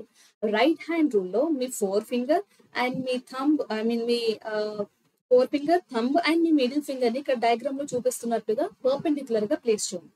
ఓకే, సో ఒకదానికొకటి మూడు ఒకదానికొకటి పర్పెండిక్యులర్ గా ఉండాలి. ఓకే, ఇప్పుడు మనకి ఈ కేస్ తీసుకుంటే ఇక్కడ ఫీల్డ్ ఏ డైరెక్షన్ లో ఉంది, ఇన్ టు ద ప్లేన్ ఉంది, అంటే ఇన్ టు ద స్క్రీన్ ఉంది, ఇన్ టు ద ల్యాప్టాప్ లేదంటే in to the paper, in to the board ఉంది, రైట్? ఇక్కడ మ్యాగ్నెటిక్ ఫీల్డ్ డైరెక్షన్ తెలుసు, అండ్ మనం ప్లేస్ చేసిన కరెంట్ క్యారింగ్ కండక్టర్ లో ఏ డైరెక్షన్ లో కరెంట్ వెళ్తుంది, లేదంటే చార్జ్ ఏ డైరెక్షన్ లో మూవ్ అవుతుంది తెలుసు. అండ్ ఇక్కడ మనకి ఏమేమి తెలుసు, మ్యాగ్నెటిక్ ఫీల్డ్ డైరెక్షన్ తెలుసు and current direction, field and current direction తెలుసు, రైట్? ఈ రెండు డైరెక్షన్స్ లో మన ఫోర్ ఫింగర్స్ ని మిడిల్ ఫింగర్ ని ప్లేస్ చేస్తే, ఫోర్ ఫింగర్ ఏ డైరెక్షన్ లో ప్లేస్ చేయాలి, కరెంట్ డైరెక్షన్ లో ప్లేస్ చేసి, అండ్ ఈ మిడిల్ ఫింగర్ ని మ్యాగ్నెటిక్ ఫీల్డ్ డైరెక్షన్ లో ప్లేస్ చేస్తే థంబ్ ఆటోమేటిక్ గా ఈ రెండింటికి పర్పెండిక్యులర్ గా ఉంటుంది కదా. అది ఏ డైరెక్షన్ ఇస్తుంది అని అంటే ఈ మ్యాగ్నెటిక్ ఫోర్స్ డైరెక్షన్ ఇస్తుంది. Got it? సో దీన్ని గురించి ఎక్స్ప్లెయిన్ చేయడానికి మనకి టెక్స్ట్ బుక్ లో ఒక డయాగ్రామ్ ఉంది. ఓకే, ఒక యాక్టివిటీ ఉంది, డయాగ్రామ్ కాదు, యాక్టివిటీ. ఈ యాక్టివిటీ కూడా మనకి లాంగ్ ఆన్సర్ అడుగుతారు. ఎట్లా అడుగుతారు అని అంటే, మ్యాగ్నెటిక్ ఫోర్స్ ని డిస్క్రైబ్ చేసి ఒక యాక్టివిటీ రాయండి, లేదంటే మన ఒక లాంగ్ స్ట్రైట్ వైర్ ని ఎక్స్టర్నల్ మ్యాగ్నెటిక్ ఫీల్డ్ లో ప్లేస్ చేసినప్పుడు అది ఎందుకు బెండ్ అవుతుంది, ఒక వైపుకి ఎందుకు వంగుతుంది అని అడుగుతారు. సో దానికి కరెక్ట్ ఎక్స్ప్లెనేషన్ ఏంటంటే మ్యాగ్నెటిక్ ఫోర్స్ వల్ల, right? So magnetic force describe చేసే ఒక ఎక్స్పెరిమెంట్ ఇది. సో దీంట్లో కూడా ఫస్ట్ రిక్వైర్డ్ మెటీరియల్స్ ఏం తీసుకుందాం, ఏమేంటి? So activity to understand magnetic force on straight wire లేకపోతే కరెంట్ క్యారింగ్ కండక్టర్. ఓకే, ఇది ఎయిమ్. ఇక్కడ ప్రొసీజర్ ఏం రాయొచ్చు, ఫస్ట్ రిక్వైర్డ్ మెటీరియల్ రాయాలి కదా. రిక్వైర్డ్ మెటీరియల్ డయాగ్రామ్ లో మీకు ఏమేమి కనిపిస్తున్నాయి, ఒక కార్డ్బోర్డ్ కనిపిస్తుంది, 2 లాంగ్ స్ట్రిప్స్ కనిపిస్తున్నాయి, అండ్ వాటి మీద నుంచి ఒక వైర్ వెళ్తుంది, అండ్ దాని తర్వాత ఒక హార్స్ షూ మ్యాగ్నెట్ లేదంటే యూ షేప్డ్ మ్యాగ్నెట్ అని తీసుకోవచ్చు. దెన్ బ్యాటరీ, ఒక స్విచ్, రైట్? ఇవన్నిటిని కూడా మెన్షన్ చేయండి. దాని తర్వాత ఏం చేస్తున్నాం మనం, ఇక్కడ స్విచ్ ని ఆన్ చేస్తున్నాం. ఓకే, స్విచ్ ని ఆన్ చేసినప్పుడు ఈ సర్క్యూట్ అనేది క్లోజ్ అవుతుంది అండ్ దీని నుంచి కరెంట్ ఫ్లో అవుతుంది, రైట్? ఈ కరెంట్ ఫ్లో అవుతున్నప్పుడు మనం ఈ కరెంట్ క్యారింగ్ కండక్టర్ చుట్టూ మ్యాగ్నెటిక్ ఫీల్డ్ అనేది ప్రొడ్యూస్ అవుతుంది. కరెంట్ క్యారింగ్ కండక్టర్ చుట్టూ మ్యాగ్నెటిక్ ఫీల్డ్ ఎలా ప్రొడ్యూస్ అవుతుంది, ఇట్లా ప్రొడ్యూస్ అవుతుంది. ఒకవేళ నేను తీసుకున్నది ఏంటి, ఇక్కడ కరెంట్ ఈ ఫీల్డ్ అనేది కరెంట్ అనేది ఎట్లా వెళ్తుంది, ఇంటూ ద బోర్డ్ వెళ్తుంది, లేదంటే ఇంటూ ద స్క్రీన్ వెళ్తుంది. ఓకే, వైర్ ని ఇట్లా ఈ స్క్రీన్ కి పర్పెండిక్యులర్ గా తీసుకున్నప్పుడు దాని చుట్టూ ఎట్లాంటి ఫీల్డ్ అనేది ఎగ్జర్ట్ అవుతుంది. ఇందాకే ఒక ఫ్యూ మినిట్స్ ముందు నేర్చుకున్నాం, కాన్సెంట్రిక్ సర్కిల్స్ షేప్ లో ఎగ్జర్ట్ అవుతుంది, రైట్. ఫీల్డ్ అనేది జనరేట్ అవుతుంది. ఇప్పుడు నేను ఒక యూ షేప్డ్ మ్యాగ్నెట్ తీసుకున్నాను. ఇది నార్త్, ఇది సౌత్ పోల్ కదా. ఈ రెండు పోల్స్ కి మధ్యలో ఈ ఫీల్డ్ ఎలా ఉంటుంది, యూనిఫామ్ గా ఉంటుంది, రైట్. సో దాన్ని ఇక్కడ రాసాం. ఇది uniform magnetic field. Got it. ఇది uniform magnetic field by U shaped magnet, and ఇది magnetic field produced by current carrying conductor, right. ఇప్పుడు ఈ రెండు కూడా ఒకటే ప్లేస్ లో ఉన్నాయి. ఇక్కడ చూడండి, ఇక్కడ మనం ఏం చేస్తున్నాం, ఇక్కడ కరెక్ట్ గా అబ్జర్వ్ చేస్తే ఇక్కడ రెండు ఫీల్డ్స్ ఒకటే దగ్గర ఎగ్జర్ట్ అవుతున్నాయి. ఒకటి uniform magnetic field by external magnet, and ఇంకొకటి magnetic field produced by current carrying conductor, right. ఈ రెండు ఓవర్లాప్ అయి మనకి ఎట్లాంటి ఫీల్డ్ వస్తుందంటే, ఇట్లా డయాగ్రామ్ లో కనిపిస్తుంది కదా, ఇట్లాంటి ఫీల్డ్ వస్తుంది. Got it. ఇక్కడ చూడండి, ఇవి రెండు కూడా యూనిఫామ్ కదా. సో ఇది యూనిఫామే, ఇది యూనిఫామే. కానీ ఇక్కడ ఏమొచ్చింది మనకి, ఈ రెండు ఓవర్లాప్ అయిన తర్వాత నాన్ యూనిఫామ్ వచ్చింది. ఓకే, నాన్ యూనిఫామ్ ఫీల్డ్ అనేది జనరేట్ అయింది. ఇక్కడ మీరు కరెక్ట్ గా అబ్జర్వ్ చేస్తే, ఇందాక మనం ఒక 2 పాయింట్స్ డిస్కస్ చేసాం. ఏంటవి, ఒక మ్యాగ్నెటిక్ ఫీల్డ్ లైన్స్ అన్ని కూడా ఎక్కడైతే దగ్గరగా ఉంటాయో అక్కడ ఫీల్డ్ స్ట్రెంత్ ఎక్కువగా ఉంటుంది, ఎక్కడెక్కడైతే దూరంగా ఉంటాయో అక్కడ ఫీల్డ్ స్ట్రెంత్ తక్కువగా ఉంటుంది, రైట్. సో ఇక్కడ ఫీల్డ్ స్ట్రెంత్ అనేది ఎక్కువగా ఉంది. Field strength is maximum. Okay, ఇది ఇక్కడ ఫీల్డ్ స్ట్రెంత్ అనేది మినిమం ఉంది. కాబట్టి వైర్ ఈ రీజియన్ నుంచి కిందికి బెండ్ అవుతుంది. ఓకే, ఎక్కడైతే స్ట్రాంగ్ మ్యాగ్నెటిక్ ఫీల్డ్ ఉంటుందో అది అటువైపు కాకుండా దానికి వీకర్ మ్యాగ్నెటిక్ ఫీల్డ్ ఉన్న రీజియన్ కి ఈ వైర్ అనేది బెండ్ అవుతుంది. కాబట్టి మనం ఏం అబ్జర్వ్ చేయొచ్చు, బెండింగ్ ఆఫ్ వైర్, లేకపోతే అది కొంచెం shifting from it's original place అని అంటాం. ఇక్కడ ఇది దేని వల్ల అయింది, మ్యాగ్నెటిక్ ఫోర్స్ వల్ల అయింది. ఓకే, సో ఇందుకు ఫీల్డ్ అనేది వైర్ అనేది బెండ్ అవుతుంది. కానీ ఏ డైరెక్షన్ లో బెండ్ అవుతుంది అనేది మనం ఎక్స్పెక్ట్ చేయొచ్చు, because we know one rule, right. ఏంటది, సరే ఇది నేను ఒక మ్యాగ్నెటిక్ ఫీల్డ్ తీసుకుంటున్నాను. ఎలా ఉంది, ఈ మ్యాగ్నెటిక్ ఫీల్డ్ అంతా కూడా ఇంటూ ప్లేస్ చేస్తున్నాను అంటే ఫీల్డ్ ఎలా వెళ్తుంది, ఇంటూ. ఓకే, మీరు డయాగ్రామ్ చూసి టాపిక్ ని అర్థం చేసుకునే విధంగా ఉండాలి. ఎందుకంటే ఇది లాస్ట్ మూమెంట్ కాబట్టి ఇప్పటికి మీరు చాలాసార్లు రివైజ్ చేసి ఉంటారు. అండ్ మీరు ఇంటర్కి వెళ్ళిన తర్వాత ఇన్ని బేసిక్స్ ఎవరు చెప్పరు కదా, డైరెక్ట్ గా టాపిక్ లోకి చెప్పి ఎక్స్ప్లెయిన్ చేస్తూ ఉంటారు. ఇక్కడ ఇంటూ ఉంది అని అంటే ఇంటూ ద బోర్డ్ లేకపోతే into the screen magnetic field lines ఉన్నాయి. ఓకే, ఇప్పుడు నేను దీంట్లో ఏం ప్లేస్ చేస్తున్నాను, కరెంట్ క్యారింగ్ కండక్టర్ ని ప్లేస్ చేస్తున్నాను. ఇది కరెంట్ క్యారింగ్ కండక్టర్. దీనికి ఎంత ఉంది, లెంత్ ఎంత ఉంది, ఎల్ అనే లెంత్ ఉంది, అండ్ కరెంట్ అనేది పైకి వెళ్తుంది, రైట్. ఇప్పుడు మ్యాగ్నెటిక్ ఫీల్డ్ డైరెక్షన్, సరే ఇది ఎక్స్ వై అండ్ ఈ డైరెక్షన్ అనుకుందాం. ఓకే, ఎక్స్ యాక్సిస్ లో మనకి ఏ ఫీల్డ్ తీసుకుందాం, సరే ఎక్స్ యాక్సిస్ లో నేను బి అనేది ఫీల్డ్ తీసుకుంటున్నాను. ఓకే, పైకి వర్టికల్ గా నేను ఐ అనే డైరెక్షన్ లో, వై యాక్సిస్ లో ఐ తీసుకుంటున్నాను. ఇప్పుడు ఆటోమేటిక్ గా మనకి ఇది ఏ డైరెక్షన్ లో వస్తుంది, జెడ్ అనే డైరెక్షన్ లో వస్తుంది. కానీ జెడ్ ఇటు వచ్చిన జెడ్, ఇది కూడా జెడ్ఏ కదా, మైనస్ జెడ్ అనుకోవచ్చు. సో ఇప్పుడు ఏ డైరెక్షన్ లో ఇది మూవ్ అవుతుంది అని అంటే మనము రైట్ హ్యాండ్ థంబ్ రూల్ ని తీసుకోవాలి. థంబ్ రూల్ కాదు, right hand rule. Right hand rule ని తీసుకున్నప్పుడు ఇది ఎటువైపు మూవ్ అవుతుంది అని అంటే ఇటువైపు బెండ్ అవుతుంది. ఓకే, ఫీల్డ్ అనేది ఈ వైపు, మ్యాగ్నెటిక్ ఫోర్స్ అనేది ఈ డైరెక్షన్ లో ఎగ్జర్ట్ అవుతుంది.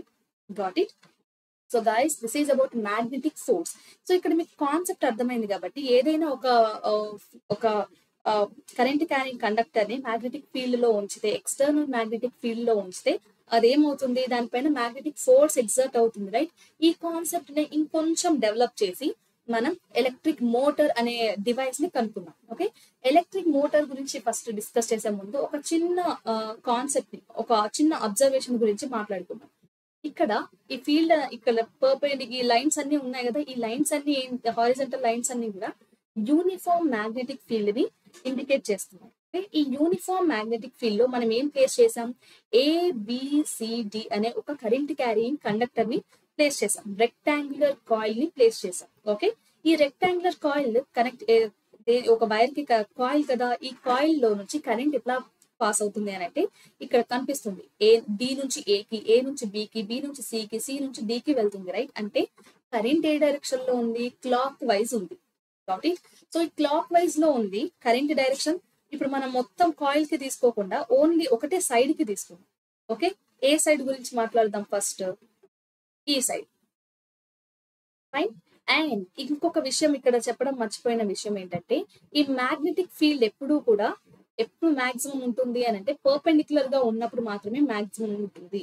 Okay, magnetic field only exert, magnetic force maximum exerts only when current and magnetic fields are perpendicular to each other. Okay, so ఇక్కడ మనం రెండు ఫార్ములాస్ రాసాం. ఏంటవి? BQV sin theta and BIL sin theta, right? ఇక్కడ theta 0 ఉన్నప్పుడు field ఏమవుతుంది? If theta is 0 then magnetic force అనేది 0 అవుతుంది రెండు కేసులలో, right? And if theta is 90 degrees then F is maximum BIL అవుతుంది, లేదంటే BQV అవుతుంది, రైట్? సో ఇది ఎప్పుడు theta అనేది ఎప్పుడు 0 ఉంటుంది అని అంటే ప్యారలల్ గా ఉన్నప్పుడు, రైట్? ఇది ఎప్పుడు పర్పెండిక్యులర్ గా ఉన్నప్పుడు. సో ఇవి ఎప్పుడు కానీ ఎలా ఉండాలి? మ్యాగ్నెటిక్ ఫీల్డ్ అండ్ కరెంట్ అనేవి ఎప్పుడు కానీ పర్పెండిక్యులర్ గా ఉండాలి to exert magnetic force on an object. Okay, ఇప్పుడు ఈ పాయింట్ ని ఇక్కడ చూడండి. ఇక్కడ ఫీల్డ్ ఏ డైరెక్షన్ లో ఉంది? హారిజంటల్ డైరెక్షన్ లో ఉంది. ఫైన్, బానే ఉంది. ఈ ఫేజ్ నేను ఏ సైడ్ తీసుకున్నాను? AB సైడ్ కి కరెంట్ ఏ డైరెక్షన్ లో ఉంది? పర్పెండిక్యులర్ గా ఉంది. So AB side magnetic force అనేది ఎగ్జర్ట్ అవుతుంది. ఎలా ఎగ్జర్ట్ అవుతుంది? మనం మళ్ళీ ఇక్కడ రైట్ హ్యాండ్ రూల్ ని అప్లై చేస్తే మీకు కరెంట్ అనేది ఇంటూ ద ఫీల్డ్ ఉంది, రైట్? సరే, ఇక్కడ ఫైన్, బానే ఉంది. మరి B అనే C అనే డైరెక్షన్ లో ఎట్లా ఉంది మ్యాగ్నెటిక్ ఫీల్డ్? ఇప్పుడు కరెంట్ ఈ డైరెక్షన్ లోనే ఉంది అండ్ మ్యాగ్నెటిక్ ఫీల్డ్ కూడా ఇదే డైరెక్షన్ లో ఉంది కాబట్టి F ఈ కేసులో 0 అవుతుంది. ఓకే, అండ్ ఇక్కడ CD కేసులో సరే మ్యాగ్నెటిక్ ఫీల్డ్ ఇది పర్పెండిక్యులర్ గా ఉంది. ఓకే, కరెంట్ అనేది మ్యాగ్నెటిక్ ఫీల్డ్ కి పర్పెండిక్యులర్ గా వెళ్తుంది. సో మ్యాగ్నెటిక్ ఇక్కడ డైరెక్షన్ చేంజ్ అయింది కదా, ఇక్కడ కరెంట్ ఈ డైరెక్షన్ లో ఉంది బట్ ఇక్కడ కరెంట్ ఈ డైరెక్షన్ లో ఉంది కాబట్టి ఫోర్స్ డైరెక్షన్ చేంజ్ అవుతుంది. ఇది అవుట్ ఆఫ్ ది ప్లేన్ వస్తుంది, అవుట్ ఆఫ్ ది స్క్రీన్ వస్తుంది, అవుట్ ఆఫ్ ది బోర్డ్ వస్తుంది అని చెప్పవచ్చు. ఓకే, సో ఇది ఇక్కడ కూడా ఫైన్. కానీ D అండ్ A విషయానికి వచ్చేసరికి సేమ్, ఇది కూడా యాంగిల్ ఎంత ఉంది? ఇక్కడ యాంగిల్ 180 degrees ఉంది కాబట్టి ఫోర్స్ కూడా ఏమవుతుంది? 0 అవుతుంది. So angle BC side and ఇంకేంటి DA సైడ్ ఫోర్స్ ఎంత? ఫోర్స్ అనేది 0 ఉంది.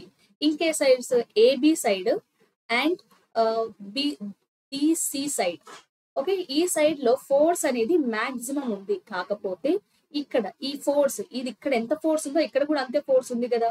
సో ఈ ఫోర్సెస్ రెండు కూడా ఈక్వల్ అండ్ ఆపోజిట్ డైరెక్షన్ లో ఉన్నాయి కాబట్టి నెట్ ఫోర్స్ అనేది ఎంత? Net force acting on this coil is always 0.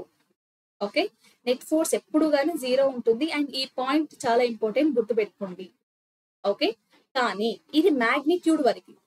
Okay, ఇది మ్యాగ్నిట్యూడ్ గురించి మాట్లాడితే 0 ఉంటుంది. కానీ డైరెక్షన్స్ ఏంటి? డైరెక్షన్స్ ఆపోజిట్ గా ఉన్నాయి, రైట్? ఈ రెండు ఫోర్సెస్ కూడా ఆపోజిట్ గా ఉన్నాయి ఒకదానికొకటి.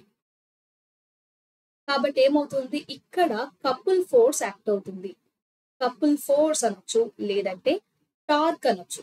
ఓకే, టార్క్ ఎగ్జర్ట్ అవుతుంది. సో టార్క్ ఎగ్జర్ట్ అయినప్పుడు ఏమవుతుంది? ఆటోమేటిక్ గా మీకు టెక్స్ట్ బుక్ లో ఇచ్చిన ఎగ్జాంపుల్ ఏంటంటే, ఇది మన బాటిల్ క్యాప్. ఓకే, ఇది సెంటర్, ఇది మన బాటిల్ క్యాప్. ఇప్పుడు మనం దాన్ని తిప్పడానికి ఏం చేస్తాం? మన 4 ఫింగర్ ని ఈ డైరెక్షన్ లో అండ్ మన మిగిలిన థంబ్ ఫింగర్ ని ఈ డైరెక్షన్ లో ప్లేస్ చేస్తాం, రైట్? అప్పుడు ఏమవుతుంది? ఆటోమేటిక్ గా ఇది మూవ్ అవుతుంది. ఓకే, రొటేట్ అవుతుంది. ఓకే, ఎందుకు రొటేట్ అయింది? ఈక్వల్ అండ్ ఆపోజిట్ ఫోర్సెస్ అనేవి ఈ కాయిల్ పైన ఎగ్జర్ట్ అయ్యాయి కాబట్టి ఇది రొటేట్ అయింది. సేమ్ దాన్నే టార్క్ అని అంటాం. సేమ్ ఇక్కడ కూడా ఈ కాయిల్ పైన ఈక్వల్ అండ్ ఆపోజిట్ ఫోర్సెస్ అనేవి ఎగ్జర్ట్ అవుతున్నాయి కాబట్టి ఈ కాయిల్ ఏమవుతుంది? రొటేట్ అవుతుంది. ఇట్లా ఈ యాక్సిస్ ని తీసుకొని ఈ యాక్సిస్ చుట్టూ ఇట్లా రొటేట్ అవుతుంది. Got it? సో దీన్ని బట్టి మనకు అర్థమైన విషయం ఏంటంటే, ఏదైనా ఒక రెక్టాంగులర్ కాయిల్, రెక్టాంగిల్ అనే కాదు, ఏదైనా ఒక కరెంట్ క్యారింగ్ కండక్టర్ ని external magnetic uniform magnetic field లో ఉంచినప్పుడు ఆటోమేటిక్ గా అది రొటేట్ అవుతుంది. ఓకే, సో ఈ పాయింట్ ని బేస్ చేసుకొని మనం ఏం చేసామనంటే ఎలక్ట్రిక్ మోటార్ ని తయారు చేసాం. ఓకే, ఎలక్ట్రిక్ మోటార్ అనే డివైస్ ని తయారు చేస్తాం. ఇక్కడ మనం ఏమి ఇస్తున్నాం, బేసిక్ గా కరెంట్ ని ఇస్తున్నాం. ఓకే, యాజ్ అ రిజల్ట్ మనకేం వస్తుంది, అది రొటేట్ అవుతుంది, రైట్. రొటేట్ అవ్వడాన్ని ఏమంటున్నాం మనం, రొటేషన్ అంటే మెకానికల్ ఎనర్జీ, రైట్. మనం ఇచ్చేది ఎలక్ట్రికల్ ఎనర్జీ, కానీ ఇక్కడ మనకి యాజ్ అ రిజల్ట్ ఏమొస్తుంది, మెకానికల్ ఎనర్జీ వస్తుంది. So electric motor is a device. ఇప్పుడు ఎలక్ట్రిక్ మోటార్ ని మనం ఏ రకంగా ఎక్స్ప్లెయిన్ చేయొచ్చు, it is a device which converts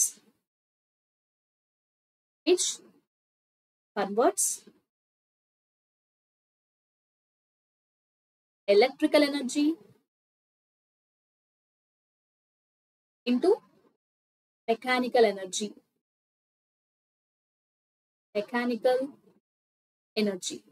Got it? So ఈ మెకానికల్ ఎనర్జీ, ఎలక్ట్రికల్ ఎనర్జీని మెకానికల్ ఎనర్జీగా కన్వర్ట్ చేసే డివైస్ ని మనం ఎలక్ట్రిక్ మోటార్ అంటాం. ఓకే, ఇక్కడ మనకి కొన్ని పాయింట్స్ తెలియాలి. ఏంటి, ఫస్ట్ కన్స్ట్రక్షన్ తెలియాలి. అసలు దీన్ని ఎట్లా తయారు చేసామనే ప్రిన్సిపల్ మనకు అర్థమైంది కదా. కన్స్ట్రక్షన్ కావాలి. కన్స్ట్రక్షన్ ఏంటంటే, ఫస్ట్ మనము ఒక రెండు ప్యారలల్ యూనిఫామ్ ఫీల్డ్ ని ఎగ్జర్ట్ చేయడానికి రెండు పోల్స్ ని తీసుకున్నాం. ఓకే, 2 పోల్స్ కావాలి. దీనికి కావాల్సిన మెటీరియల్స్ ఏంటంటే, first 2 poles, 2 strong magnetic poles, 2 strong magnetic poles కావాలి. ఎందుకు అంటే అవి యూనిఫామ్ మ్యాగ్నెటిక్ ఫీల్డ్ ని క్రియేట్ చేస్తాయి, రైట్. అండ్ దాని మధ్యలో మనం ఏం పెడుతున్నాం, ఒక రెక్టాంగులర్ కాయిల్ ని ప్లేస్ చేస్తున్నాం. Rectangular current carrying conductor. Okay, rectangular coil, right. And ఈ రెక్టాంగులర్ కాయిల్ ని మనం దీంట్లో ప్లేస్ చేసినప్పుడు ఆటోమేటిక్ గా మనకి కరెంట్ కావాలి కదా. సో దీన్ని మనం దేనికి కనెక్ట్ చేయాలి, ఒక బ్యాటరీ, ఐ మీన్ సోర్స్ కి కనెక్ట్ చేయాలి. సో వాటిని మనం దేనికి కనెక్ట్ చేస్తున్నాం అంటే బ్రషెస్ తీసుకుంటున్నాం. ఇక్కడ మీకు కనిపిస్తున్నాయి కదా డయాగ్రామ్ లో బ్రషెస్. ఓకే, ఈ బ్రషెస్ కి కనెక్ట్ చేస్తున్నాం. అండ్ ఇక్కడ మనకి వచ్చిన ప్రాబ్లం ఏంటంటే, ఇక్కడ చూడండి, ఫస్ట్ ఇక్కడ నుంచి ఏబిసిడి ఉందా, ఏబిసిడిలో కరెంట్ ఏ డైరెక్షన్ లో మూవ్ అవుతుంది, ఐ మీన్ పాస్ అవుతుంది, క్లాక్ వైజ్ డైరెక్షన్ లో పాస్ అవుతుంది. కానీ ఇది ఒకసారి ఫ్లిప్ అయింది. ఓకే, 180 degrees టర్న్ చేసిన తర్వాత దీంట్లో కరెంట్ డైరెక్షన్ ఏమైంది, యాంటీ క్లాక్ వైజ్ అయింది, right. So anti clock wise అయినప్పుడు అప్పటి వరకు ఏ డైరెక్షన్ లో అయితే తిరుగుతుందో ఇప్పుడు 180 degrees వరకు ఈ డైరెక్షన్ తిరిగింది. దాని తర్వాత మళ్ళీ కరెంట్ డైరెక్షన్ చేంజ్ అయింది కాబట్టి ఇంకొక 180 degrees ఏ డైరెక్షన్ లో తిరుగుతుంది, ఈ డైరెక్షన్ లో తిరుగుతుంది. సో ఇప్పుడు మనకి ఇక్కడ రొటేషన్స్ ఎన్ని డిగ్రీస్ చేస్తుంది, రొటేషన్స్ ఎప్పుడు కానీ ఈ కాయిల్ లో 180 degrees ఉంటున్నాయి. ఎందుకు అని అంటే, రీజన్ ఈస్ కరెంట్ డైరెక్షన్ అనేది చేంజ్ అవుతుంది. కరెంట్ డైరెక్షన్ చేంజెస్ ఫర్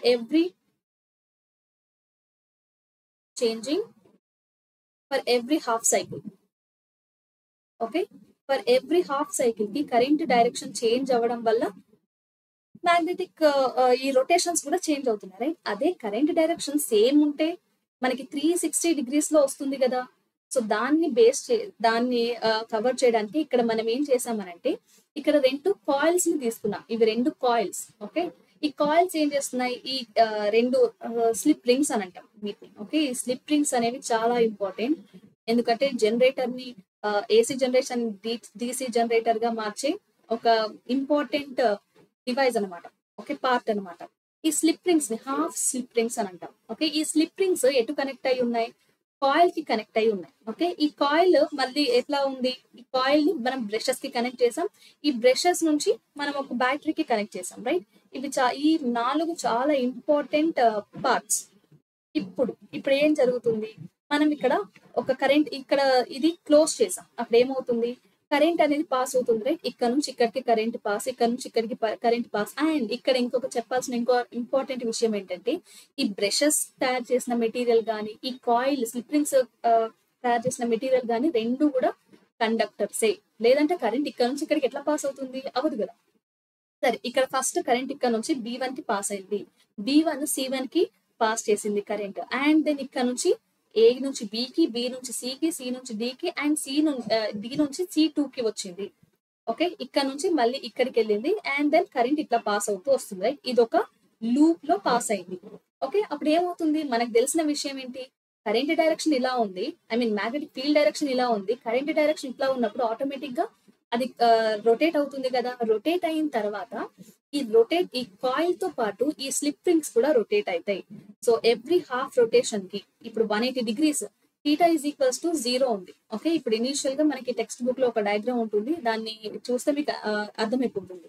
ఇక్కడ కాయిల్ అనేది ఇట్లా ఉంది, రైట్? ఇది A B C T. Okay, coil అనేది ఇనీషియల్ గా ఇది θ ఈజ్ ఈక్వల్స్ టు 0 degrees చేస్తుంది, రైట్? అండ్ ఇక్కడ నుంచి కాయిల్ ఏమైంది, మళ్ళీ మనకి ఒక వర్టికల్ షేప్ వచ్చింది, రైట్? ఇక్కడ ఏం జరిగింది, కాయిల్ అనేది ఇది బి సి డి ఏ ఇక్కడ 90 degrees చేస్తుంది, ఫైన్. మళ్ళీ దాని తర్వాత ఇక్కడ మళ్ళీ హారిజంటల్ కి వచ్చింది. ఓకే, ఇప్పుడు ఇక్కడ బిసి ఉంది కదా, ఇది సిబి అయింది, రైట్?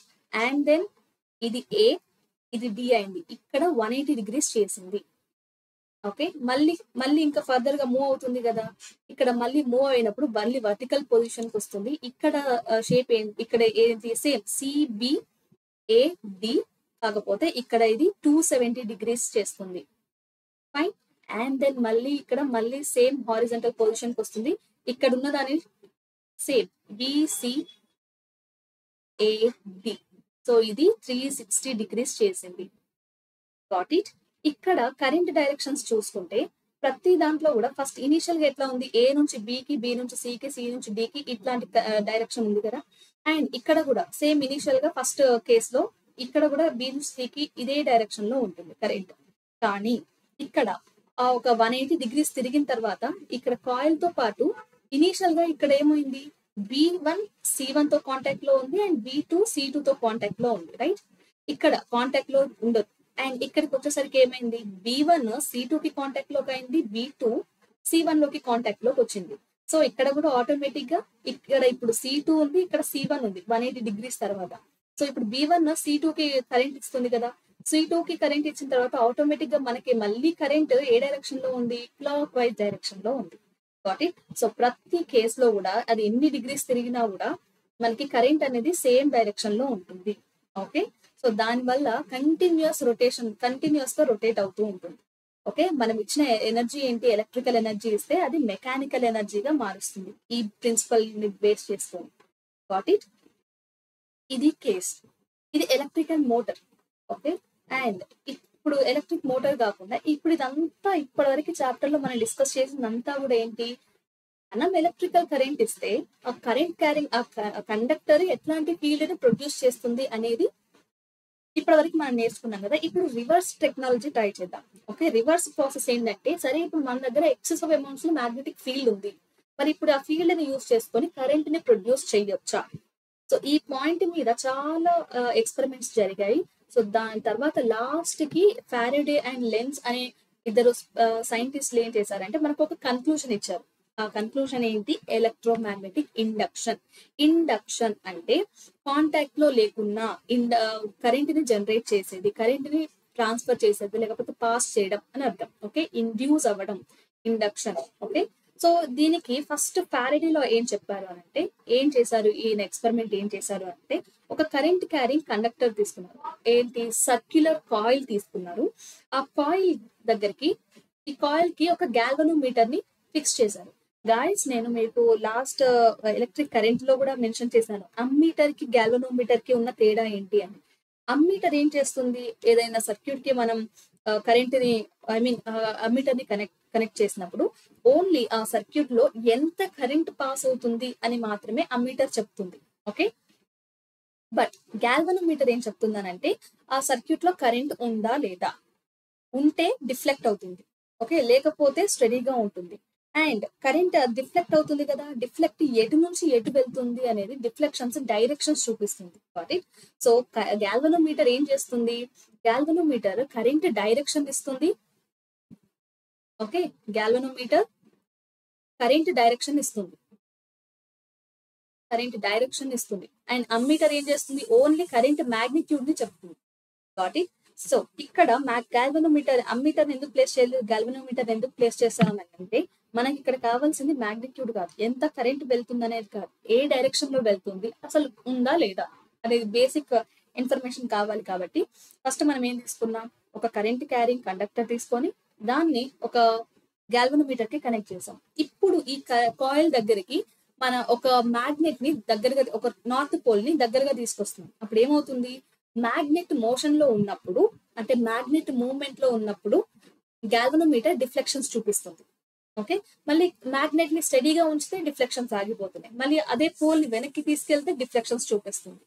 దీన్ని బట్టి మనకు అర్థమైన విషయం ఏంటంటే, ఇక్కడ మ్యాగ్నెట్ ని దగ్గరగా లేదంటే దూరంగా తీసుకువెళ్తుంటే ఇందులో కాయిల్ లో ఫ్లక్స్ అనేది చేంజ్ అవుతుంది.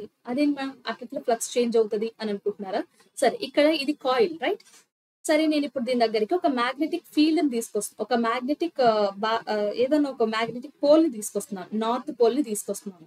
ఈ నార్త్ పోల్ నుంచి ఫీల్డ్ లైన్స్ అన్ని కూడా ఎలా ఉంటాయి, ఇట్లా ఇట్లా వెళ్ళిపోతూ ఉంటాయి రైట్. ఓకే, ఇట్లా వెళ్ళిపోతూ ఉంటాయి. అదే నేను ఈ ఫీల్డ్ ని దూరంగా తీసుకెళ్ళినప్పుడు ఏమవుతుంది, సరే ఇదే మ్యాగ్నెట్ దగ్గరికి నేను ఇప్పుడు, ఇదే ఫీల్డ్ దగ్గరికి నేను ఇప్పుడు ఈ మ్యాగ్నెట్ ని దూరంగా తీసుకెళ్ళాను. ఓకే, చాలా దూరంగా తీసుకెళ్ళాను. అప్పుడు ఏమైంది, ఈ ఫీల్డ్ లైన్స్ అన్ని కూడా ఇట్లా వెళ్ళిపోతున్నాయి. సో దీని నుంచి చాలా తక్కువ ఫీల్డ్ లైన్స్ వెళ్ళాయి. ఇక్కడ మాక్సిమం ఫీల్డ్ లైన్స్ వెళ్ళాయి, ఇక్కడ చాలా తక్కువ మినిమం ఫీల్డ్ లైన్స్ వెళ్ళాయి ఈ కేసులో రైట్. అంటే నేను ఇప్పుడు మ్యాగ్నెట్ ని మూవ్ చేయడం వల్ల ఈ కాయిల్ లో ఫీల్డ్ అండ్ ఫ్లక్స్ అనేది చేంజ్ అవుతుంది రైట్. సో దాని వల్ల ఈ ఫ్లక్స్ చేంజ్ అవడం వల్ల మనకి తెలిసిన విషయం ఏంటంటే, ఈ ఫ్లక్స్ ఒక ఇండ్యూస్డ్ ఈఎంఎఫ్ ని క్రియేట్ చేసింది. అంటే కాయిల్ లో ఇండ్యూస్డ్ ఈఎంఎఫ్ ని క్రియేట్ చేయడం వల్ల, ఆ ఇండ్యూస్డ్ ఈఎంఎఫ్ వల్ల ఏమైంది, మనకు already current electric current chapter లో నేర్చుకున్నాం. ఈఎంఎఫ్ ఉంటే అక్కడ కరెంట్ వస్తుంది. సో అది దాని వల్ల మనకి ఇండ్యూస్డ్ కరెంట్ అనేది జనరేట్ అయింది. ఓకే, ఇండ్యూస్డ్ కరెంట్ జనరేట్ అయింది కాబట్టి మనకి మ్యాగ్నెటిక్, మనకి ఫైనల్ గా కన్క్లూడ్ చేసిన విషయం ఏంటి, ఫారడే ఏం కన్క్లూడ్ చేశారు అంటే, ఒక కరెంట్ క్యారింగ్ కండక్టర్ లో మ్యాగ్నెటిక్ ఫీల్డ్ చేంజ్ అవ్వడం వల్ల, మ్యాగ్నెటిక్ ఫ్లక్స్ చేంజ్ అవ్వడం వల్ల దాంట్లో కరెంట్ అనేది ఇండ్యూస్ అవుతుంది. Got it. So change of magnetic flux, ఇక్కడ ఫ్లక్స్ అనేది మిస్ అయింది. సో దానికి స్టేట్మెంట్ ఏంటి, ఫారడే లా కాబట్టి లా కి ఒక ఫిక్స్డ్ స్టేట్మెంట్ ఉంటుంది. ఆ స్టేట్మెంట్ ఏం చెప్తున్నారంటే, the induced EMF generated in a closed loop equal to rate of change of magnetic flux. So ఎంత ఫ్లక్స్ చేంజ్ అయితే ఎంత ర్యాపిడ్ గా ఫ్లక్స్ చేంజ్ అయితే అంత ఫాస్ట్ గా మనకి కరెంట్ అనేది జనరేట్ అవుతుంది. సో ఇది దేనికి ప్రపోర్షనల్ గా ఉంటుంది అంటున్నాడు, ఫ్లక్స్ చేంజ్ కి, rate of change of flux కి ఇది ప్రపోర్షనల్ గా ఉంటుంది right. Induced EMF generated in the coil is equals to, లేదంటే directly proportional to rate of change of flux changing in the coil. Okay, so ఇది proportional to అని రాసినా పర్లేదు, లేదంటే ఈక్వల్ టు అని రాసినా పర్లేదు. Got it. ఇది equation. Okay, Faraday law equation. సరే, దీనికి ఐ అని కూడా రాయొచ్చు. బట్ ఇక్కడ ఇంకొక విషయం ఏంటి, ఒక కాయిల్ లో అయితే కరెంట్ ఇండ్యూస్ అవుతుంది రైట్. అదే నేను ఒక 2 కాయిల్స్ తీసుకున్నాను, అప్పుడు ఏమవుతుంది, 2 కాయిల్స్ లో కూడా కరెంట్ ఇండ్యూస్ అవుతుంది కదా. అండ్ అట్లా నేను నంబర్ ఆఫ్ కాయిల్స్ తీసుకున్నాను, n నెంబర్ ఆఫ్ కాయిల్స్ తీసుకున్నాను. అప్పుడు ఫీల్డ్ ఎంత అవుతుంది, sigma epsilon is equals to n into d∅dt. Okay, ఇది ఓన్లీ ఫారడే లా. ఇది ఇంకా కూడా ఇన్కంప్లీట్ గానే ఉంది. ఎందుకు ఇన్కంప్లీట్ గా ఉంది అని అంటే, ఇది కరెంట్ కదా రైట్. సరే, నేను ఇక్కడ ఈ ఎప్సిలాన్ కి బదులు ఐ తీసుకుంటున్నాను, కరెంట్ తీసుకుంటున్నాను, ఇండ్యూస్డ్ కరెంట్ అని కన్సిడర్ చేస్తున్నాను. కరెంట్ అనేది ఒక వెక్టర్ అయితే కాదు, కానీ దానికి ఒక కరెంట్ డైరెక్షన్ ఉంటుంది కదా. మరి డైరెక్షన్ గురించి ఎట్లా అని అంటే, ఇక్కడ ఫారడే మనకి ఓన్లీ మ్యాగ్నిట్యూడ్ గురించి మాత్రమే చెప్పారు. ఫారడే అంకుల్ ఓన్లీ మ్యాగ్నిట్యూడ్ చెప్పారు. మరి డైరెక్షన్ గురించి ఎవరు చెప్పారు అని అంటే, లెన్స్ అంకుల్ చెప్పారు. ఓకే, లెన్స్ ఏం చెప్పారంటే, లెన్స్ అనే సైంటిస్ట్ ఏం చెప్పారంటే, ఈ ఇండ్యూస్డ్ కరెంట్ జనరేట్ అయింది కదా, కరెంట్ అనేది ఇండ్యూస్ అయింది కదా కాయిల్ లో, మనం కేవలం ఈ మ్యాగ్నెటిక్ పోల్స్ దగ్గరగా దూరంగా తీసుకురావడం వల్ల, అంటే ఫ్లక్స్ ని చేంజ్ అవ్వడం వల్ల మనకు ఒక కాయిల్ లో కరెంట్ ఇండ్యూస్ అయింది రైట్. సో ఈ ఇండ్యూస్డ్ కాయిల్ ఎట్లా పనిచేస్తుంది అని అంటే, ఇప్పుడు ఇది కాయిల్ రైట్. ఓకే, ఇప్పుడు నేను దీని దగ్గరికి ఒక మ్యాగ్నెటిక్ పోల్ ని తీసుకొస్తున్నాను. ఇక్కడ ఇందులో దీన్ని దగ్గరికి తీసుకురావడం వల్ల ఇందులో కరెంట్ అనేది ప్రొడ్యూస్ అయింది రైట్. ఇండ్యూస్ అయింది, ప్రొడ్యూస్ అనొద్దు, ఇండ్యూస్ అయింది అని అంటున్నాను. సో ఇప్పుడు ఈ కరెంట్ ఇండ్యూస్డ్ అయినది ఎట్లా అవుతుంది అని అంటే, ఈ చేంజ్ ఇన్ ఫ్లక్స్ కి ఆపోజిట్ డైరెక్షన్ లో ఉంటుంది అని అంటే, అర్థం కాలేదు కదా. సరే, ఇప్పుడు ఎక్స్ప్లెయిన్ చేస్తాను. ఇక్కడ నార్త్ పోల్ ఉంది రైట్. ఈ నార్త్ పోల్ దగ్గరగా వస్తుంది కాబట్టి మనకి ఫ్లక్స్ చేంజ్ అవుతుంది. సరే నాకు ఇది ఇది ఆల్వేస్ దీని గోల్ ఏంటి? ఈ కరెంట్ డైరెక్షన్ గోల్ ఏంటి అనంటే ఫ్లక్స్ చేంజ్‌ని ఆపేసేయాలి. అంటే మ్యాగ్నెట్ ని స్టడీగా ఉంచాలి. ఇది ఎప్పుడు స్టడీగా ఉంటుంది? ఇది చాలా దగ్గరికి వచ్చేస్తుంది రైట్. సో ఇప్పుడు ఇది దగ్గరికి రాకుండా ఉండాలి అని అంటే ఇక్కడ నార్త్ పోల్ ఫామ్ అవ్వాలి, ఇక్కడ సౌత్ పోల్ అవ్వాలి. ఓకే, సో అప్పుడే కదా ఇప్పుడు నార్త్ పోల్ కాబట్టి ఇది రిపల్ అవుతుంది. ఓకే, సో ఇప్పుడు దీన్ని అపోజ్ చేస్తుంది. సో ఇప్పుడు ఎట్లాగో దీనికి ఫోర్స్ ఉంది కాబట్టి స్టడీగా ఉంటుంది, ఫ్లక్స్ ఆగుతుంది అనేది దీని ప్లాన్. ఇప్పుడు ఇక్కడ నార్త్ పోల్ కావాలి అని అంటే మనకి ఫీల్డ్ ఏ డైరెక్షన్ లో ఉండాలి? మళ్ళీ మనం ఇక్కడ రైట్ హ్యాండ్ థంబ్ రూల్ ని యూజ్ చేయొచ్చు. ఇక్కడ నార్త్ పోల్ ఉండాలి అని అంటే కరెంట్ ఈ డైరెక్షన్ లో ఉండాలి. Got it? అర్థమైంది కదా. అండ్ అలాగే ఇప్పుడు ఇక్కడ ఇది 4 కేసెస్ ఉంటాయి. మీకు టెక్స్ట్ బుక్ లో కొన్ని కేసెస్ ఎక్స్ప్లెయిన్ చేశారు, బట్ మనకి ఎగ్జామ్ లో వస్తుంది. ఎగ్జామ్ లో ఏం అడుగుతారు? సరే ఇప్పుడు ఒక దగ్గర ఇప్పుడు ఇక్కడ కాయిల్ ఉంది అండ్ ఈ కాయిల్ దగ్గరికి నేను సౌత్ పోల్ ని దగ్గరగా తీసుకొస్తున్నాను. ఓకే, సౌత్ పోల్ ని దగ్గరగా తీసుకొస్తున్నాను. సో ఇప్పుడు ఇందులో ఇండ్యూస్ అయిన కరెంట్ ఏ డైరెక్షన్ లో ఉంటుంది? ఇప్పుడు ఇక్కడ సౌత్ పోల్ దగ్గరగా తీసుకొస్తుంది అని అంటే ఇది దగ్గరగా రాకుండా ఆపాలి అని అంటే ఇప్పుడు ఇక్కడ ఏం కావాలి? సౌత్ కావాలి, ఇక్కడ నార్త్ కావాలి. సౌత్ కావాలి అని అంటే సౌత్ ఎప్పుడు అవుతుంది? ఇక్కడ సౌత్ ఏ డైరెక్షన్ లో ఉండాలి? సౌత్ కాబట్టి ఈ డైరెక్షన్ లో ఉండాలి. ఓకే, అదేంటి ఇందాక లాస్ట్ కూడా ఇదే వచ్చింది. సో మనం మిస్టేక్ చేసినట్టున్నాం. ఇక్కడ కరెంట్ డైరెక్షన్ ఎలా ఉంటుంది అని అంటే ఇది నార్త్ పోల్ వస్తుంది రైట్. నార్త్ పోల్ రాకుండా ఇక్కడ కూడా నార్త్ పోల్ రావాలి అని అంటే ఇది డౌన్ వర్డ్ ఉంటుంది. ఓకే, క్లాక్ వైజ్ డైరెక్షన్ ఉంటుంది. సారీ, ఇది నా మిస్టేక్. ఇది కరెంట్ డైరెక్షన్ ఈ రకంగా ఉంటుంది. Got it? అదే మనం సౌత్ పోల్ ని దగ్గరికి తీసుకున్నట్లయితే ఈ డైరెక్షన్ లో కరెంట్ ఉంటుంది, ఇక్కడ ఈ డైరెక్షన్ లో కరెంట్ ఉంది. Got it? అలాగే ఇప్పుడు నార్త్ పోల్ ని దూరంగా తీసుకెళ్తున్నాం అంటే ఇక్కడ ఏం ఫామ్ అవ్వాలి? సౌత్ పోల్ ఫామ్ అవుతుంది. అప్పుడు కరెంట్ డైరెక్షన్ ఎలా ఉంటుంది? ఇలా ఉంటుంది. అదే ఇక్కడ సౌత్ ని మళ్ళీ నేను దూరంగా తీసుకెళ్తున్నాను, ఇది ఆపాలి, అప్పుడు ఏమవుతుంది? ఇక్కడ నార్త్ పోల్ ఫామ్ అవుతుంది. సో దానికి డైరెక్షన్ ఇలా ఉంటుంది. Got it?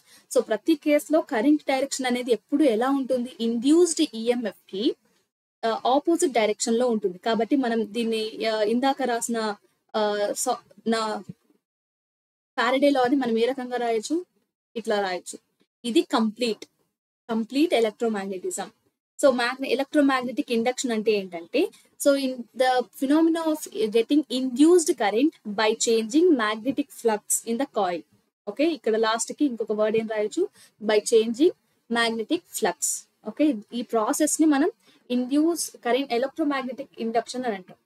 సో ఫారడేలో ఏం చెప్పింది? ఇప్పుడు ఏదైనా కరెంట్ క్యారింగ్ కండక్టర్ లో మనం మ్యాగ్నెటిక్ ఫ్లక్స్ చేంజ్ చేస్తే దాంట్లో ఫీల్డ్ కరెంట్ అనేది ఇండ్యూస్ అవుతుంది అని ఫారడే చెప్పారు. లెంజ్ ఏం చెప్పారు? ఇఫ్ ఇండ్యూస్ అయిన ఫీల్డ్ డైరెక్షన్ ఎప్పుడు కూడా ఇండ్యూస్ అయిన కరెంట్ డైరెక్షన్ ఎప్పుడు కూడా ఫ్లక్స్ కి ఆపోజిట్ డైరెక్షన్ లో ఉంటుంది అని చెప్పారు. కాబట్టి సో ఇట్లా కరెంట్ ని ఇండ్యూస్ చేసే ప్రాసెస్ ని ఫినామినాని ఎలక్ట్రోమాగ్నెటిక్ ఇండక్షన్ అని అంటాం. ఓకే, సో ఈ ప్రాసెస్ ని యూజ్ చేసుకొని మనకి కొన్ని అప్లికేషన్స్ ఉన్నాయి. చాలా డే టు డే లైఫ్ లో చాలా ప్లేసెస్ లో మనం వీటిని యూజ్ చేస్తున్నాం. ఎక్కడెక్కడ వీటిని యూజ్ చేస్తున్నాం అంటే ఎలక్ట్రికల్ డివైజెస్. సో ఇప్పుడు డివైజెస్ లో మనం జనరేటరే కానీ ఓకే అది మోటార్సే కానీ ట్రాన్స్ఫార్మర్సే కానీ ఎలక్ట్రికల్ ఇన్స్ట్రుమెంట్స్ ప్రతి ఎలక్ట్రికల్ అప్లియన్స్ లో మనకి మ్యాగ్నెట్ ఉంటుంది లోపల. ఈవెన్ ఫ్యాన్ తీసుకున్నా కూడా దాంట్లో ఒక మ్యాగ్నెట్ ఉంటుంది. ఓకే, సో ఏ అప్లియన్స్ లో అయినా మనం యూజ్ చేసేది ఏంటి? రొటేట్ అవుతున్న ప్రతి ఆబ్జెక్ట్ లో మనకి ఎలక్ట్రికల్ డివైజెస్ అని ఉంటాయి. ఓకే, ఈ మోటార్స్ ని జనరేటర్స్ ని కాంబినేషన్ లో కూడా వాడతాం.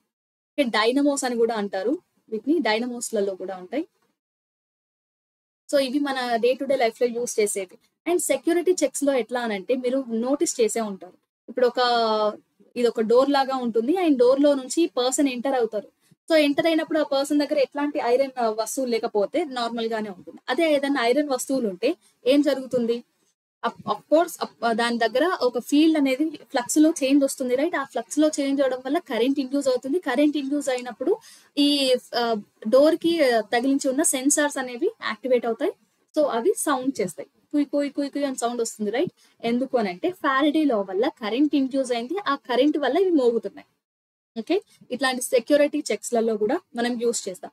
అండ్ టేప్ రికార్డర్స్ లో మీరు ఒకసారి ఇప్పుడంటే టేప్ రికార్డ్స్ మన దగ్గర లేవు కానీ మీరు విలేజెస్ కి హాలిడేస్ కి అమ్మమ్మ వాళ్ళ ఇంటికి నాన్నమ్మ వాళ్ళ ఇంటికి వెళ్ళినప్పుడు టేప్ రికార్డ్స్ ఉంటాయి. సో దాన్ని పగలగొట్టేం కాదు కానీ ఒకసారి చెక్ చేసి చూడండి. అక్కడ మీకు ఏదన్నా ఐరన్ వస్తువు కానీ లేదంటే ఒక చిన్న నెయిల్ ని కానీ దాని దగ్గరికి తీసుకెళ్లి చూడండి, అతుక్కుంటుంది. ఓకే, అట్రాక్ట్ చేస్తుంది. సో దీని ద్వారా కూడా మీరు పగలగొట్టే చూడాల్సిన అవసరం లేదు, అది అతుక్కుంటుంది, అట్రాక్ట్ చేస్తుంది. కాబట్టి అక్కడ మ్యాగ్నెటిక్ దాని లోపల మ్యాగ్నెట్ ఉంది. అండ్ ఇక్కడ క్రెడిట్ కార్డ్స్ లో కూడా మ్యామ్ క్రెడిట్ కార్డ్స్ ఉండేది ఒక చిన్న కార్డ్ లాగా ఉంటది, ప్లేన్ కదా.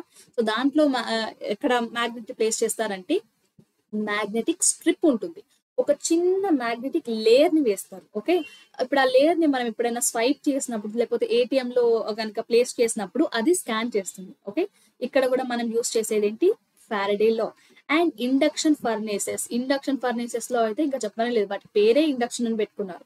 ఇండక్షన్ స్టవ్స్ ఉంటాయి కదా, ఆ స్టవ్ లో కానీ లేకపోతే కుకింగ్ ఫర్నేసెస్ అదే ఇండక్షన్ స్టవ్స్, అక్కడ ఏం జరుగుతుంది, ఒక కాయిల్ ఉంటుంది. ఓకే, ఇప్పుడు మీరు ఏదైనా ఇప్పుడు మనకి ఇండక్షన్ స్టవ్ అనేది చూడడానికి ఇట్లా పైకి చూడడానికి ఇట్లా ఉంటుంది, రైట్. అదే ఇప్పుడు మీరు దాన్ని కొంచెం లోపల కనుక చూస్తే ఇందులో ఒక కాయిల్ ఉంటుంది, ఇట్లాంటి ఒక కాయిల్. సో ఇదేంటి, ఒక కండక్టింగ్ కాయిల్, రైట్. సో ఇప్పుడు కాయిల్ దగ్గరికి మనం ఎప్పుడైతే మ్యాగ్నెటిక్ ఎలక్ట్రిక్ కరెంట్ ని తీసుకొచ్చామో ఇక్కడ కరెంట్ ఇండ్యూస్ అవుతుంది ఈ కాయిల్ లో. Got it. సో దాని వల్ల మనకి ఫుడ్ అనేది కుక్ అవుతుంది and at the same time అది బర్న్ కూడా అవుతుంది, హీట్ ఎనర్జీని కూడా ఇస్తుంది. And traffic detectors. So traffic detectors లో కూడా రోడ్ సైడ్ అటు ఇటు ట్రాఫిక్ డిటెక్టర్స్ ఉంటాయి, రైట్. వాటిలలో కూడా మనం ఈ ఫ్యారడేలోని యూజ్ చేస్తాం. ఫైన్. సో ఇన్ని అప్లికేషన్స్ ఉన్నాయి. అండ్ ఎలక్ట్రోమాగ్నెటిక్ ఇండక్షన్ యూజ్ చేసుకొని మనకి 2 ఇంపార్టెంట్ అప్లికేషన్స్ ని మనం స్టడీ చేస్తాం ఈ చాప్టర్ లో. అవి ఏంటంటే ఎలక్ట్రిక్ జనరేటర్ అంటే దీంట్లో 2 టైప్స్ ఉన్నాయి, AC generator and DC generator. So first ఇక్కడ మనం ఏసీ జనరేటర్ గురించి మాట్లాడతాం. ఏసీ జనరేటర్ అంటే సింపుల్, ఏం లేదు, మనం మెకానికల్ ఎనర్జీ ఇస్తాం. ఓకే, ఆ మెకానికల్ ఎనర్జీని ఏసీ కరెంట్ గా మారుస్తుంది. ఓకే, ఆల్టర్నేటివ్ కరెంట్ గా మార్చే డివైస్ ని మనం ఏసీ జనరేటర్ అని అంటాం. సో బేసిక్ గా జనరేటర్ అంటే ఏంటి, the device which converts mechanical energy into electrical energy. మనం ఇచ్చే మెకానికల్ ఎనర్జీని ఎలక్ట్రికల్ ఎనర్జీగా మార్చే ఒక డివైస్ ని మనం ఎలక్ట్రికల్ జనరేటర్ అని అంటాం. సో దీని ప్రిన్సిపల్ ఏంటి, ఏ ప్రిన్సిపల్ మీద బేస్ చేసుకొని దీన్ని తయారు చేసాం మనం, అఫ్ కోర్స్ మళ్ళీ అది ఒక ఫ్లక్స్ లో అంటే ఒక యూనిఫామ్ మ్యాగ్నెటిక్ ఫీల్డ్ లో ఒక కరెంట్ క్యారింగ్ కండక్టర్ ని ప్లేస్ చేసినప్పుడు మనం రొటేట్ చేసినప్పుడు ఆటోమేటిక్ గా ఏమవుతుంది, సరే ఇప్పుడు ఈ డయాగ్రామ్ లో మీకు ఫీల్డ్ ఎట్లా కనిపిస్తుంది, ఇక్కడ నుంచి ఇక్కడికి ఫీల్డ్ కనిపిస్తుంది, రైట్. సరే ఇప్పుడు ఇనీషియల్ గా ఇట్లా ఉంది. ఓకే, సో దీంట్లో ఫీల్డ్ ఎలా వెళ్తుంది సార్, మ్యాగ్నెటిక్ ఫీల్డ్ అనేది ఎట్లా ఉంది. Got it. So magnetic field ఇలా ఉంది అండ్ ఇక్కడ నుంచి కరెంట్ అనేది ఈ డైరెక్షన్ లో ఉంది. ఫైన్. సరే కరెంట్ గురించి కాదు కానీ ఇక్కడ మనం కరెంట్ మ్యాగ్నెటిక్ ఫీల్డ్ ఎలా ఉంది. ఓకే, ఇప్పుడు ఇక్కడ ఎంత ఫ్లక్స్ అనేది వెళ్తుంది, మినిమం ఫ్లక్స్ అనేది 0 ఉంది. అదే నేను ఇప్పుడు కొంచెం దీన్ని వర్టికల్ గా ప్లేస్ చేశాను. ఓకే, వర్టికల్ గా ప్లేస్ చేసినప్పుడు అంటే 90 degrees మార్చాను. 90 degrees మార్చినప్పుడు ఇక్కడ ఫ్లక్స్ ఎంత ఉంది, ఫ్లక్స్ మాక్సిమం ఉంటుంది. ఓకే, అండ్ మళ్ళీ ఇక్కడ ఇంకొక 180 degrees తిరుగుతుంది కదా, కంటిన్యూస్ గా తిరుగుతుంది కదా. 180 degrees కి వచ్చినప్పుడు ఏమైంది, ఫ్లక్స్ మళ్ళీ 0 అయింది. ఎందుకు, ఇక్కడ నుంచి ఎట్లాంటి ఫీల్డ్ అనేది వెళ్ళట్లేదు. అదే మళ్ళీ ఇక్కడ 270 degrees లో మళ్ళీ తిరుగుతుంది. ఓకే, 270 degrees లో మళ్ళీ వర్టికల్ పొజిషన్ కి వచ్చింది, ఇక్కడ ఫ్లక్స్ మళ్ళీ మాక్సిమం అయింది. ఓకే, మళ్ళీ వర్టికల్ హారిజంటల్ ఇనిషియల్ స్టేట్ కి వచ్చేసింది, ఇక్కడ 360 degrees. అంటే ఒక కంప్లీట్ సర్కిల్ అయ్యేసరికి ఇక్కడ మళ్ళీ 0 ఉంది. ఒక కంప్లీట్ సర్కిల్ అయ్యేసరికి ఫ్లక్స్ అనేది మాక్సిమం మినిమం మధ్యలో తిరుగుతూ ఉంది. Got it. సో ఇట్లా ఫ్లక్స్ చేంజ్ అవుతుంది కాబట్టి మనం ఏదైనా యూనిఫామ్ ఫీల్డ్ లో ఉన్న ఒక కరెంట్ క్యారింగ్ కండక్టర్ ఏదైనా ఒక కాయిల్ కి కండక్టర్ కాయిల్ ని తిప్పినప్పుడు అంటే దానికి మనం మెకానికల్ ఎనర్జీ ఇచ్చినప్పుడు ఆటోమేటిక్ గా దాంట్లో ఏమవుతుంది, ఫ్లక్స్ చేంజ్ అవుతుంది, change in flux, right. So flux change అవుతుంది కాబట్టి ఆటోమేటిక్ గా అక్కడ ఏం ఇండ్యూస్ అవుతుంది, కరెంట్ అండ్ ఈఎంఎఫ్ రెండు ఇండ్యూస్ అవుతాయి. Got it. సో దాన్ని ఈ బ్యాటరీని మనం ఏదైనా ఒక డివైస్ కి కనెక్ట్ చేసినప్పుడు, టీవీ అయినా రేడియో అయినా దేనికైనా కనెక్ట్ చేసినప్పుడు అది పనిచేస్తుంది. Got it. ఇది ప్రిన్సిపల్ ని బేస్ చేసుకొని మనం ఎలక్ట్రికల్ జనరేటర్ ని ప్లేస్ చేసాం, కనుక్కున్నాం. సో ఇక్కడ సేమ్ చూస్తే మీకు జనరేటర్ కి అండ్ మోటార్ కి పెద్ద డిఫరెన్స్ ఏం అనిపించదు, కానీ ఇక్కడ చిన్న డిఫరెన్సెస్ మీరేం నోటీస్ చేయాలంటే, ఫస్ట్ ఇక్కడ మనం ఇచ్చేది మెకానికల్ ఎనర్జీ, అంటే ఫోర్స్ ని అప్లై చేస్తున్నాం. Got it. సో ఇక్కడ N అండ్ S అనేవి రెండు మ్యాగ్నెటిక్ పోల్స్. ఈ పోల్స్ మధ్యలో నేను ఏం ప్లేస్ చేశాను, ఒక కరెంట్ క్యారింగ్ కాదు, నార్మల్ కండక్టర్ కాయిల్ ని ప్లేస్ చేశాను. అండ్ ఇది ఒక యాక్సిల్. ఓకే, ఇది ఒక యాక్సిల్ అని అనుకుంటే ఈ యాక్సిల్ చుట్టూ నేను దీన్ని ఇట్లా ఫోర్స్ అప్లై చేసి తిప్పాను. అంటే ఇప్పుడు బి సైడ్ అనేది ఏమవుతుంది, ABCD అనుకోవచ్చు మనం. ఈ సి సైడ్ ఏమవుతుంది, పైకి వెళ్తుంది. అండ్ ఏది సైడ్ ఏమవుతుంది, కిందికి వెళ్తుంది. ఇది పైకి, ఇది కిందికి వెళ్తుంది, రైట్. ఇట్లా రొటేషన్స్ చేస్తున్నప్పుడు దీంట్లో ఫ్లక్స్ చేంజ్ అవుతుంది. సో దానివల్ల కరెంట్ ఇండ్యూస్ అవుతుంది. కానీ ఇక్కడ చూడండి, మళ్ళీ ఇవి మనం B1 B2, right. B1 B2 ఉంది. ఇక్కడ ఈ ఫ్లక్స్ తో పాటు ఇక్కడ ప్రతిసారి ఇవన్నీ కూడా ఈ కాయిల్ చేంజ్ అయిన కొద్దీ ప్రతిదానికి B1 C1 కి కాంటాక్ట్ లో ఉంది, అండ్ B2 కి C2 మాత్రమే కాంటాక్ట్ లో ఉంది, రైట్. అంటే ఈ కాయిల్ మారినప్పుడు కరెంట్ డైరెక్షన్ కూడా మారుతుంది కదా. కాబట్టి మనకి ఫ్లక్స్ కరెంట్ ఎట్లా వస్తుంది, ఒకసారి ఇట్లా, ఒకసారి ఇట్లా, ఒక సైకిల్ కి ఇట్లాంటి కరెంట్ వస్తుంది, రైట్. సో దీన్ని మనం AC కరెంట్ అని అంటాం. Got it. సరే, మనకి కరెంట్ ఇట్లా కావద్దు, ప్రతి సైకిల్ కి కూడా నాకు పైకే కావాలి, ఈ వేవ్ కూడా పైకే కావాలి అని అనుకున్నప్పుడు మనం ఎట్లాంటి జనరేటర్ ని యూజ్ చేస్తాం, DC జనరేటర్ ని యూజ్ చేస్తాం. AC నుంచి DC గా కన్వర్ట్ చేసే డివైస్ ని మనం, అంటే ఏంటి, the device which converts DC generator, the device which converts mechanical energy into DC current. Mechanical energy into DC current. అంటే డైరెక్ట్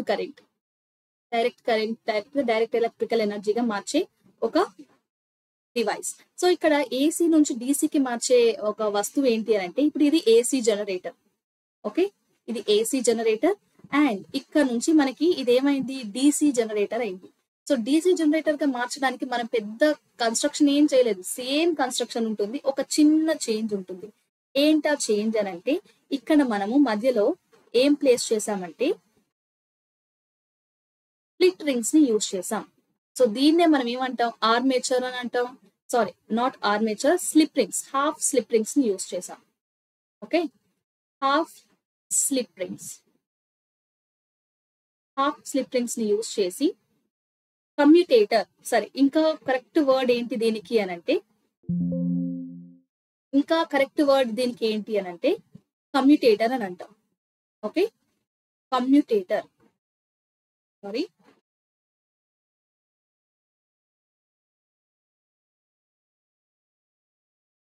ఇది కమ్యూటేటర్, రైట్. సో కమ్యూటేటర్ ని యూజ్ చేసి AC జనరేటర్ కి మనం కమ్యూటేటర్ ని యూజ్ చేయడం వల్ల DC జనరేటర్ అయింది. ఓకే, మనకి క్వశ్చన్స్ లలో 1 మార్క్ క్వశ్చన్ కి లేదంటే 2 మార్క్స్ క్వశ్చన్ కి అడుగుతారు, the device are the part which converts AC generator into DC generator. Device ఏంటి అంటే కమ్యూటేటర్. కమ్యూటేటర్ ఏంటి అని అంటే, it is a combination of brush and slip rings, half slip rings. Okay, same ఇందులో కూడా మనకి జనరేటర్ లో మోటార్ లో యూజ్ చేసినట్లుగానే ఇది ఇనీషియల్ గా B1.